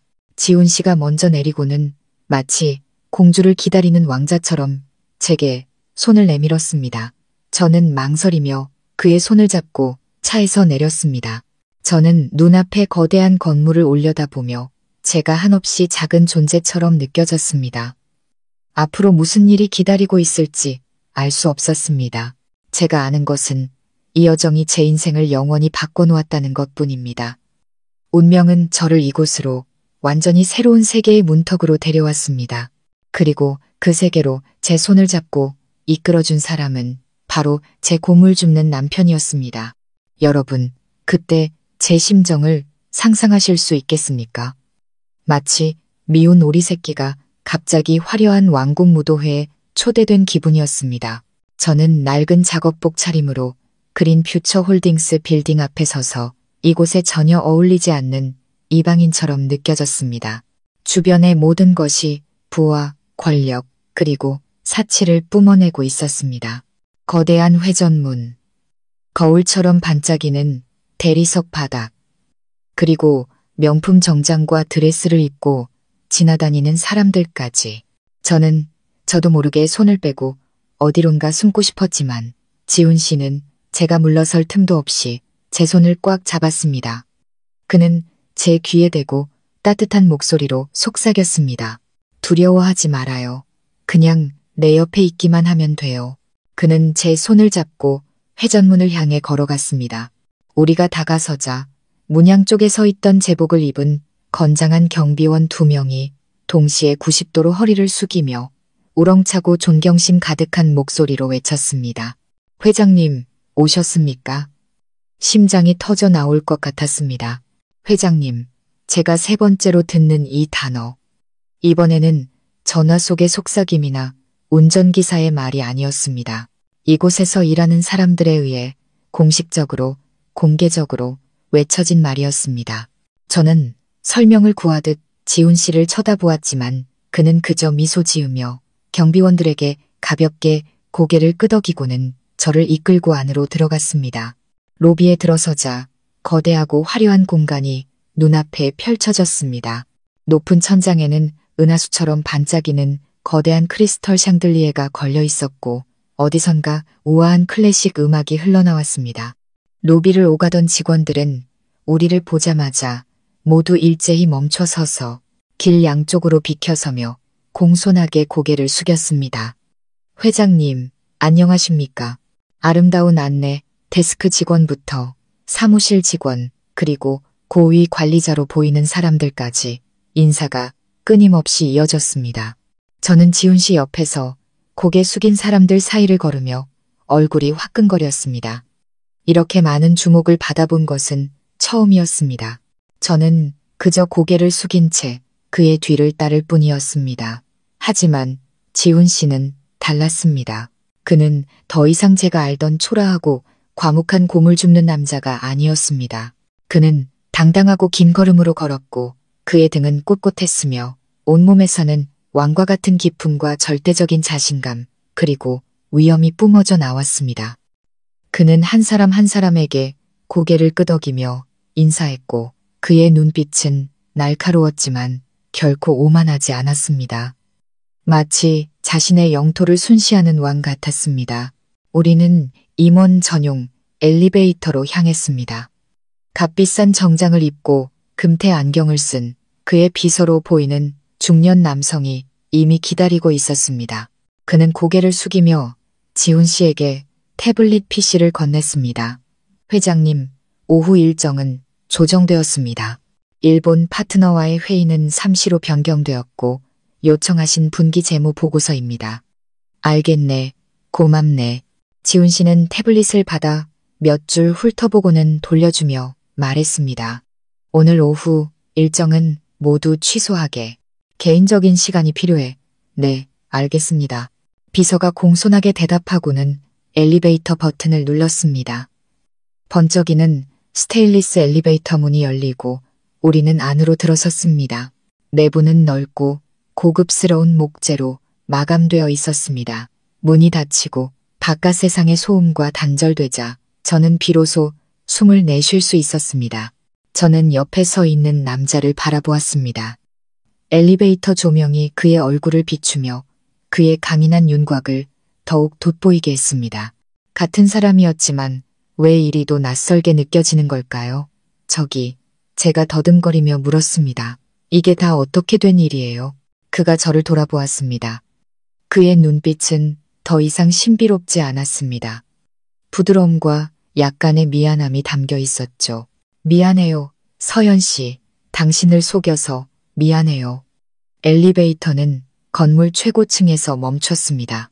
문이 열렸지만 그곳은 사무실 복도가 아니라 실제 주거 공간이었습니다. 상상할 수 없을 만큼 넓은 펜트하우스였습니다. 아파트 한쪽 면 전체가 거대한 유리벽으로 되어 있어 도시 전체의 전경이 한눈에 들어왔습니다. 고층 빌딩들, 유유히 흐르는 강, 그리고 다리들까지. 내부는 미니멀한 스타일로 꾸며져 있었지만 모든 것이 극도로 세련되고 값비싸 보였습니다. 방 한 구석에는 흰색 그랜드 피아노가 놓여 있었고 최고급 가죽 소파와 작은 실내 정원까지 있었습니다. 이곳은 집이 아니라 하늘 위의 궁전 같았습니다. 지훈 씨는 제 손을 잡고 거실을 지나 유리벽으로 다가갔습니다. 그는 제 옆에 서서 함께 아래의 거대한 도시를 내려다보았습니다. 그 나무 상자, 기억나요? 그가 조용히 물었습니다. 쓰레기를 자원으로 바꾸는 녹색 제국에 대한 꿈, 바로 이거예요. 그린 퓨처 홀딩스는 내 모든 것이고 10년 넘는 노력의 결과물이죠.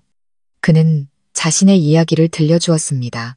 그는 가난한 집안에서 태어났지만 과학과 환경에 대한 열정이 남달랐다고 합니다. 스스로 연구하여 독창적인 폐기물 재활용 기술을 개발했고 한 외국계 벤처 캐피털의 주목을 받게 되었습니다. 그들의 투자를 받아 작은 재활용 공장에서 시작하여 오늘날과 같은 거대한 그룹을 일구어냈습니다. 하지만 그는 항상 조용하고 소박한 삶을 살았습니다. 과시하는 것을 싫어했고 언론에 노출되는 것을 꺼렸습니다. 그리고 과거를 잊지 않고 새로운 아이디어를 직접 얻기 위해 여전히 직접 고물상을 돌아다니는 습관을 버리지 않았다고 했습니다. 그럼 병원 일이나 다른 일들은? 제가 속삭였습니다. 그 병원장은 제 오랜 친구고 다른 일들은 저한테는 전화 한 통이면 충분한 일이었어요. 그는 마치 별일 아니라는 듯 가볍게 말했습니다. 그의 이야기를 들으며 제 마음은 놀라움, 존경심, 그리고 약간의 서운함으로 복잡하게 얽혔습니다. 그가 이렇게 부유하고 강력한 사람이었다면 왜 저를 속였을까요? 왜 저를 그 허름한 새방에서 살게 하고 힘든 봉제 공장에서 일하게 했을까요? 제 생각을 읽기라도 한 듯 그가 돌아서서 제 어깨에 부드럽게 손을 얹고 저를 똑바로 바라보게 했습니다. 서연 씨, 내가 당신을 속인 건 당신을 믿지 못해서가 아니에요. 나는 내 재산이 아니라 내 본 모습을 사랑해줄 수 있는 아내를 찾고 싶었어요. 수많은 여자를 만났지만 그들은 모두 강지훈 회장이라는 이름만 봤어요. 오직 당신만이 내가 곰을 줍는 사람이었을 때 내 곁에 와주었어요. 내가 아무것도 없었을 때 당신은 내게 따뜻한 물 한 병을 주었고 내가 가진 것이 허름한 새빵 하나뿐이었을 때 내 아내가 되어주겠다고 했어요. 당신은 고물상 강지훈을 사랑하고 보살펴 주었어요. 알겠어요. 당신의 그 진심과 친절함이 내 마음을 사로잡은 거예요. 눈물이 다시 흘러내렸습니다. 하지만 이번에는 벅찬 행복의 눈물이었습니다. 제 안의 모든 억울함과 서러움이 눈 녹듯 사라졌습니다. 그는 제 뺨의 눈물을 부드럽게 닦아주었습니다. 그리고는 제 손을 잡고 펜트하우스를 한 바퀴 돌며 방 하나하나 구석구석을 보여주었습니다. 마지막으로 그는 아름다운 공중 정원이 있는 발코니에서 멈춰 섰습니다. 그는 두 팔을 벌려 도시 전체를 품에 안는 듯한 자세를 취하고는 저를 돌아보며 기쁨에 찬 눈으로 말했습니다. 우리 집에 온 걸 환영해요. 서연 씨. 오늘부터 여기가 당신 집이에요. 우리 집에 온 걸 환영해요. 서연 씨. 지훈 씨의 말이 꿈처럼 달콤하고 따뜻하게 제 마음속에 울려 퍼졌습니다. 저는 펜트하우스 발코니에 서서 그의 손을 잡고 반짝이는 도시의 야경을 내려다보았습니다. 태어나서 처음으로 이렇게 평온하고 안전하다고 느꼈습니다. 모든 짐과 걱정이 사라진 것 같았습니다. 하지만 그때 낡은 단층 집과 부모님의 고단한 얼굴이 떠오르며 저를 현실로 되돌려 놓았습니다. 지훈 씨, 제가 걱정스러운 목소리로 그를 돌아보았습니다. 하지만 우리 부모님은 오늘 오후에 집을 팔기로 계약했어요. 어떻게든 해야 해요. 지훈 씨가 자신감 넘치는 미소를 지었습니다. 그는 값비싼 시계를 보며 말했습니다. 아직 시간은 충분해요. 가장 재미있는 연극은 마지막 순간에 시작되는 법이죠. 그는 제게 윙크를 하고는 휴대폰을 꺼내 번호를 눌렀습니다. 여보세요, 김 부장. 이제 시작하게. 계획대로만 진행하면 돼. 저는 그가 무슨 말을 하는지, 그의 계획이 무엇인지 알 수 없었습니다. 그는 그저 제 손을 잡고 신비로운 미소와 함께 말했습니다. 갑시다, 우리 집으로. 한편 우리 가족의 작은 집에서는 지옥보다 더 숨막히고 긴장된 분위기가 감돌고 있었습니다. 부모님은 낡은 소파에 웅크리고 앉아 핏기 하나 없는 얼굴로 사색이 되어 있었습니다. 민준이는 문신을 한 거구에 남자 둘에게 양쪽에서 붙잡혀 퉁퉁 부은 얼굴에는 극도의 공포만이 서려 있었습니다. 집 한가운데에는 조직의 두목으로 보이는 얼굴에 긴 흉터가 있는 남자가 다리를 꼬고 앉아 집 매매 계약서를 흔들고 있었습니다. 그의 옆에는 검은 선글라스를 쓴 뚱뚱한 남자가 앉아 있었는데 그는 집을 사러 온 사람이었지만 사실 그들과 한패였습니다. 그들은 서로 짜고 헐값에 우리 집을 사들이려 하고 있었습니다. 어때, 늙은이들, 생각 다 했나? 흉터 있는 남자가 경멸적인 목소리로 말했습니다. 여기에 사인하면 당신 아들은 무사할 거고 사인 안 하면 글쎄 그 손으로 다시 밥을 먹을 수 있을지는 장담 못하지. 그는 부하에게 눈짓을 했고 그 부하는 주머니에서 번쩍이는 칼을 꺼내 민준이의 손에 가져다 댔습니다. 아, 하지 마세요. 제발요. 민준이가 비명을 질렀습니다. 눈물 콧물을 쏟아내며 애원했죠. 아빠, 엄마, 살려주세요. 어머니는 그 광경을 보고 심장이 찢어지는 듯 했습니다. 제발, 제발, 우리 아들 좀 살려주세요. 사인할게요. 지금 바로 할게요. 평생을 강직하게 살아오신 아버지도 그들의 잔인함 앞에 결국 고개를 숙여야 했습니다. 아버지는 떨리는 손으로 펜을 잡고 그 지독한 계약서, 가문의 명예와 유산을 파는 계약서에 서명하려 했습니다.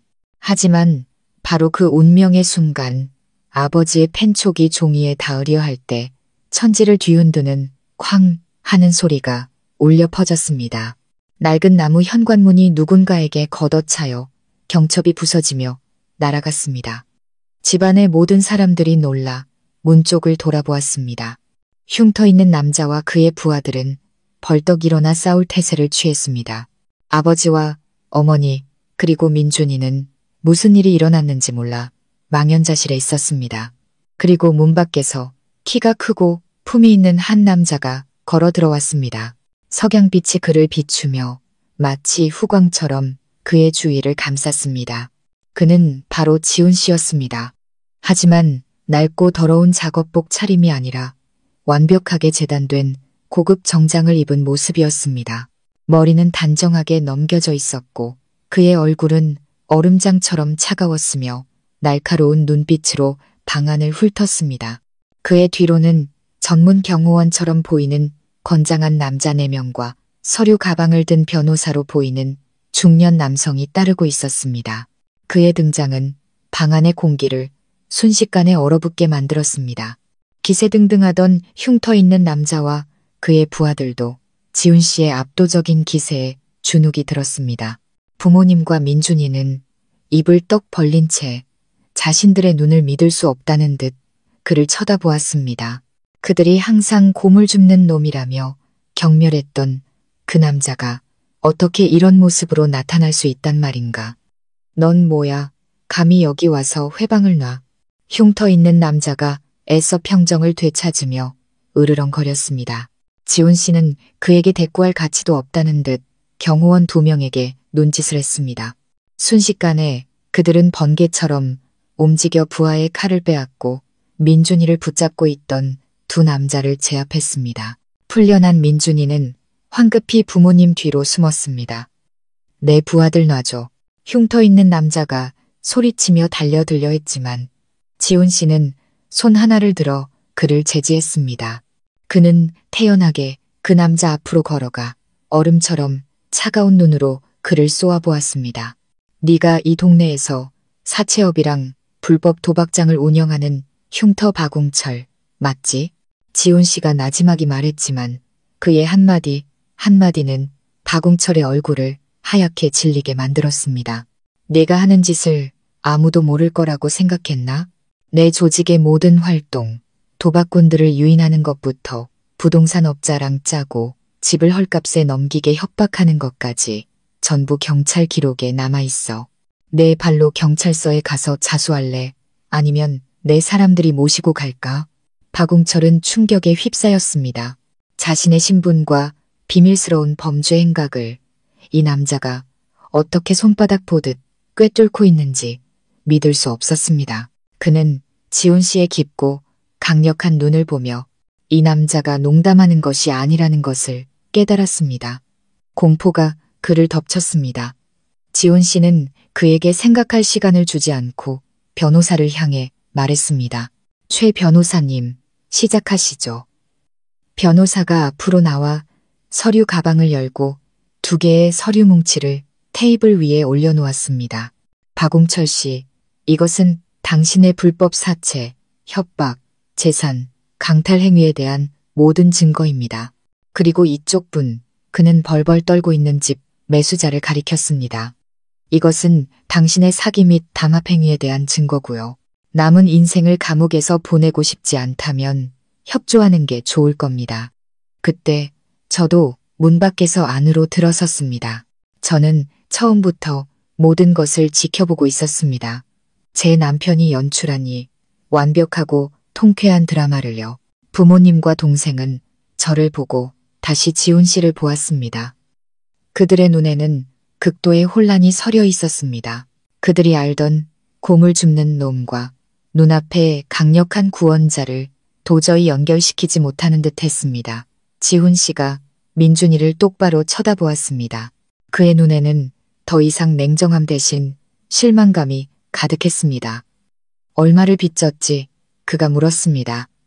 네, 20억 원입니다. 민준이가 더듬거리며 대답했습니다. 지훈 씨가 비서에게 신호를 보내자 그는 들고 온 가방을 열었습니다. 안에는 빳빳한 새 돈다발이 가득했습니다. 이게 20억이다. 이걸로 빚 다 갚아. 지훈 씨가 민준이에게 말하고는 박웅철을 돌아보았습니다. 돈은 갚았지만 우리 사이의 악연은 아직 끝나지 않았다. 지금 당장 여기서 꺼져. 그리고 다시는 우리 가족 앞에 나타나지 마. 그렇지 않으면 내일 이 모든 서류가 경찰서 강력팀장 책상 위에 올라가 있을 거다. 박웅철과 그의 부하들은 얼굴이 하얗게 질린 채 서로를 쳐다보았습니다. 그들은 자신들이 건드려서는 안 될 사람을 건드렸다는 것을 깨달았습니다. 그들은 돈을 챙겨들고 아무 말도 못한 채 꼬리 내린 개처럼 허둥지둥 집을 빠져나갔습니다. 조폭들이 사라지자 집 안에는 무서운 침묵만이 남았습니다. 지훈 씨가 여전히 의자에 굳어 앉아있는 우리 부모님을 돌아보았습니다. 그는 부드럽게 고개를 숙였습니다. 아버님, 어머님, 제 신분을 숨겨서 죄송합니다. 그는 아버지를 향해 말했습니다. 이 집을 팔고 싶어 하시는 마음 알고 있습니다. 막지는 않겠습니다. 하지만 제가 이 집을 사고 싶습니다. 변호사가 다시 다른 계약서를 테이블 위에 올려놓았습니다. 이것은 주택 매매 계약서입니다. 저희 부부가 이 집을 100억 원에 매입하고자 합니다. 100억? 부모님과 민준이는 또다시 입을 떡 벌렸습니다. 이 집은 아무리 좋은 위치에 있어도 기껏해야 20억 원 정도의 가치였습니다. 100억 원은 상상도 할 수 없는 금액이었습니다. 돈으로 이 집의 추억과 정신적 가치를 살 수 없다는 것을 압니다. 지훈 씨가 진심 어린 목소리로 말을 이었습니다. 하지만 이 돈을 받아주십시오. 아버님, 어머님께서 겪으신 고통에 대한 제 작은 성이라고 생각해 주시고 새로운 삶을 시작하는 자금으로 삼으셨으면 합니다. 그는 우리 가족을 파산의 위기에서 구했을 뿐만 아니라 다시 일어설 기회까지 주었습니다. 그는 자신을 향한 모든 경멸과 모욕을 그의 관대함과 넓은 마음으로 되갚아 주었습니다. 여러분, 지훈 씨가 신처럼 등장한 후 우리 가족은 깊은 침묵에 빠졌습니다. 부모님과 민준이는 그저 멍하니 앉아 있었습니다. 그들은 정장을 입은 지훈 씨와 경호원들 그리고 변호사를 번갈아 쳐다보고는 다시 저를 보았습니다. 그들이 멸시하며 고물 줍는 놈이라고 불렀던 사위가 사실은 돈과 권력으로 온 가족을 구원한 은인이라는 사실을 아직 받아들이지 못하는 듯했습니다. 이 사실은 그들의 오만함과 속물근성 그리고 뿌리 깊은 편견을 송두리째 무너뜨리는 거대한 충격이었습니다. 침묵을 깬 것은 울음소리였습니다. 원망이나 분노의 울음이 아닌 후회의 눈물이었습니다. 평생을 강하고 억척스럽게 살아오신 어머니가 이제는 테이블에 얼굴을 묻고 아이처럼 흐느껴 울고 있었습니다. 세상에, 우리가 무슨 짓을 한 거지? 눈뜬 장님이었어. 서연아, 엄마가 잘못했다. 엄마가 정말 미안하다. 어머니는 눈물로 범벅이 된 얼굴로 저를 쳐다보았습니다. 그 눈에는 더 이상 비난 대신 깊은 부끄러움과 후회만이 가득했습니다. 아버지는 조용히 앉아 계셨지만 그의 눈가도 붉게 물들어 있었습니다. 그는 천천히 일어나 비틀거리며 우리 부부 앞으로 다가왔습니다. 그리고는 제가 평생 잊지 못할 행동을 했습니다. 아버지가 깊이 허리를 숙였습니다. 두 사람에게 정말 미안하다. 이아비가 어리석었다. 눈앞에 태산을 두고도 알아보지 못했어. 내가 너한테 너무 못되게 굴었다. 서연아, 그리고 자네, 지훈이. 자네는 정말 좋은 사람이야. 나는 자네의 장인이 될 자격이 없네. 모든 죄의 원흉인 민준이도 바닥에 무릎을 꿇었습니다. 그는 차마 우리를 쳐다보지도 못하고 고개를 숙인 채 갈라진 목소리로 말했습니다. 형님, 누나, 제가 잘못했어요. 저는 정말 쓰레기 같은 놈이에요. 제가 가족을, 누나를 망쳤어요. 제발 용서해 주세요. 한때 저를 가장 잔인하게 대했던 가족들이 이제는 울며 용서를 구하는 모습을 보니 제 마음은 복잡한 감정들로 뒤엉켰습니다. 통쾌하면서도 한편으로는 가슴이 아팠습니다. 그들은 분명 잘못했지만 동시에 제 피부치이기도 했습니다. 저는 도움을 구하는 눈으로 지훈 씨를 쳐다보았습니다. 그가 다가와 아버지를 부축해 의자에 앉혔습니다. 그는 세 사람을 바라보았습니다. 그의 눈에는 경멸도 승리감도 없었습니다. 오직 이상할 정도로 평온한 시선만이 존재할 뿐이었습니다. 아버님, 어머님, 그리고 민준 씨. 그가 여전히 낮고 정중한 목소리로 입을 열었습니다. 지난 일은 더 이상 언급하고 싶지 않습니다. 제가 여러분을 도운 것은 제 공을 내세우기 위함이 아니라 오직 서연 씨 때문입니다. 서연 씨는 이미 너무 많은 고통을 겪었습니다. 저는 그저 그녀가 평온해지기를 바랄 뿐입니다. 그는 테이블 위에 집 매매 계약서를 집어들고는 모두가 보는 앞에서 조용히 반으로 찢었습니다. 저는 이 집을 사지 않겠습니다. 그가 말했습니다. 이 집은 아버님 어머님의 집이고 조상을 모시는 곳입니다. 제가 그럴 권리는 없습니다. 부모님의 눈에 희미한 희망이 어렸습니다. 아마 그들은 지훈 씨가 모든 것을 용서해 줄 것이라고 생각했을 겁니다. 하지만 지훈 씨는 말을 이었고 그의 다음 말은 그들이 평생 기억해야 할 교훈과 조건을 담고 있었습니다. 하지만 그가 말했습니다. 민준 씨의 빚 20억은 제가 갚았습니다. 그 돈은 돌려받지 않겠습니다. 제가 두 분께 드리는 효도 선물이라고 생각하겠습니다. 그 대신 조건이 하나 있습니다. 이 집에는 아버님, 어머님, 그리고 민준 씨가 계속 살아도 좋습니다. 하지만 이 집의 소유권, 즉 등기부등본은 서연 씨의 이름으로 이전해야 합니다.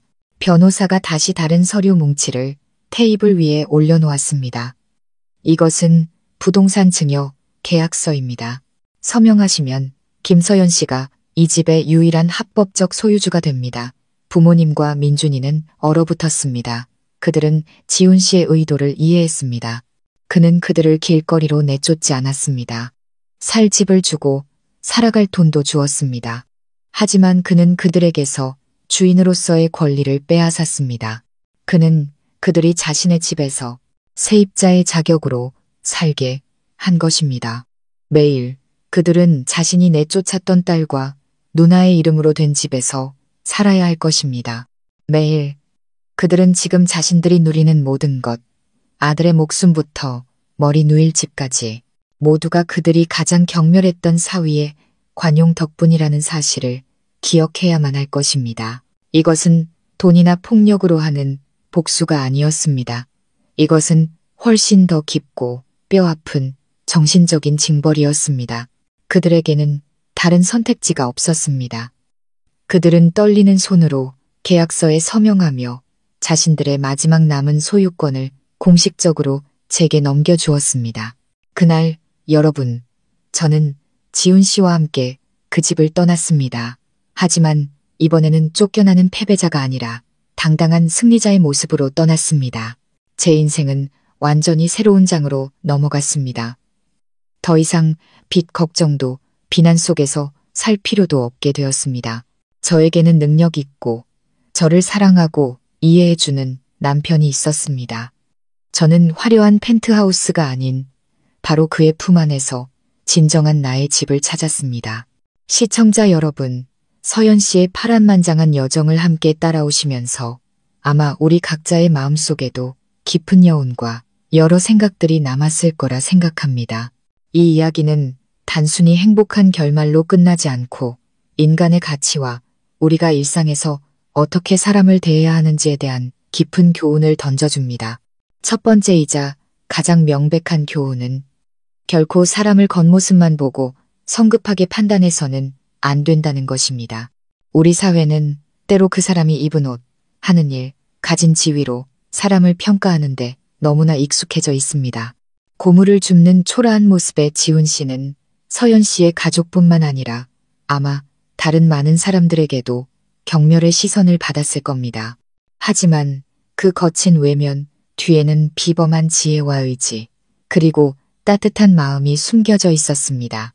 이는 한 사람의 진정한 가치는 화려한 껍데기가 아닌 그 안에 숨겨진 인격과 꿈, 그리고 선량함에 있다는 것을 우리에게 일깨워 줍니다.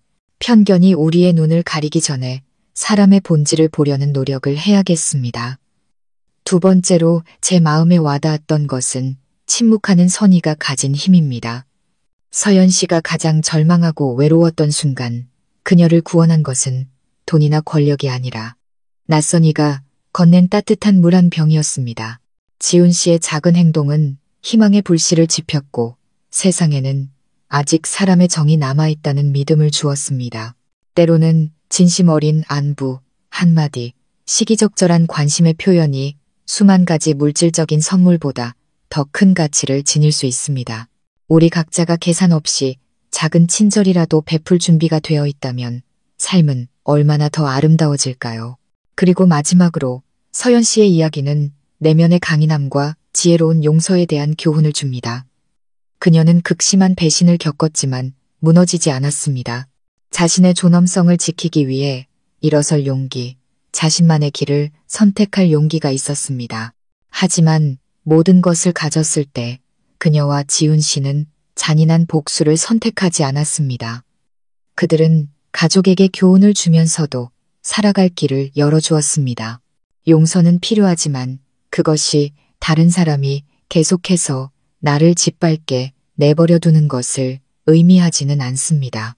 우리는 선을 긋고 자신의 가치를 지키며 잘못한 사람들에게 배신의 대가가 무엇인지 깨닫게 할 줄 아는 지혜가 필요합니다. 서연 씨의 이야기는 막을 내렸지만 그 이야기가 남긴 교훈은 우리 곁에 계속 머물 것입니다. 여러분은 이 여정에 대해 어떻게 생각하시나요? 그리고 어떤 교훈이 가장 마음에 와닿으셨나요? 아래에 여러분의 생각과 소중한 의견을 댓글로 남겨주시오. 우리가 함께 나누고 배울 수 있었으면 좋겠습니다. 그리고 이처럼 깊은 인간적 가치를 담은 이야기를 좋아하신다면 여유로운 노후 채널 구독과 좋아요, 그리고 공유를 통해 더 많은 분들과 의미 있는 메시지를 함께 나누어 주시길 바랍니다. 다음 이야기에서 다시 뵙겠습니다. 감사합니다. 감사합니다.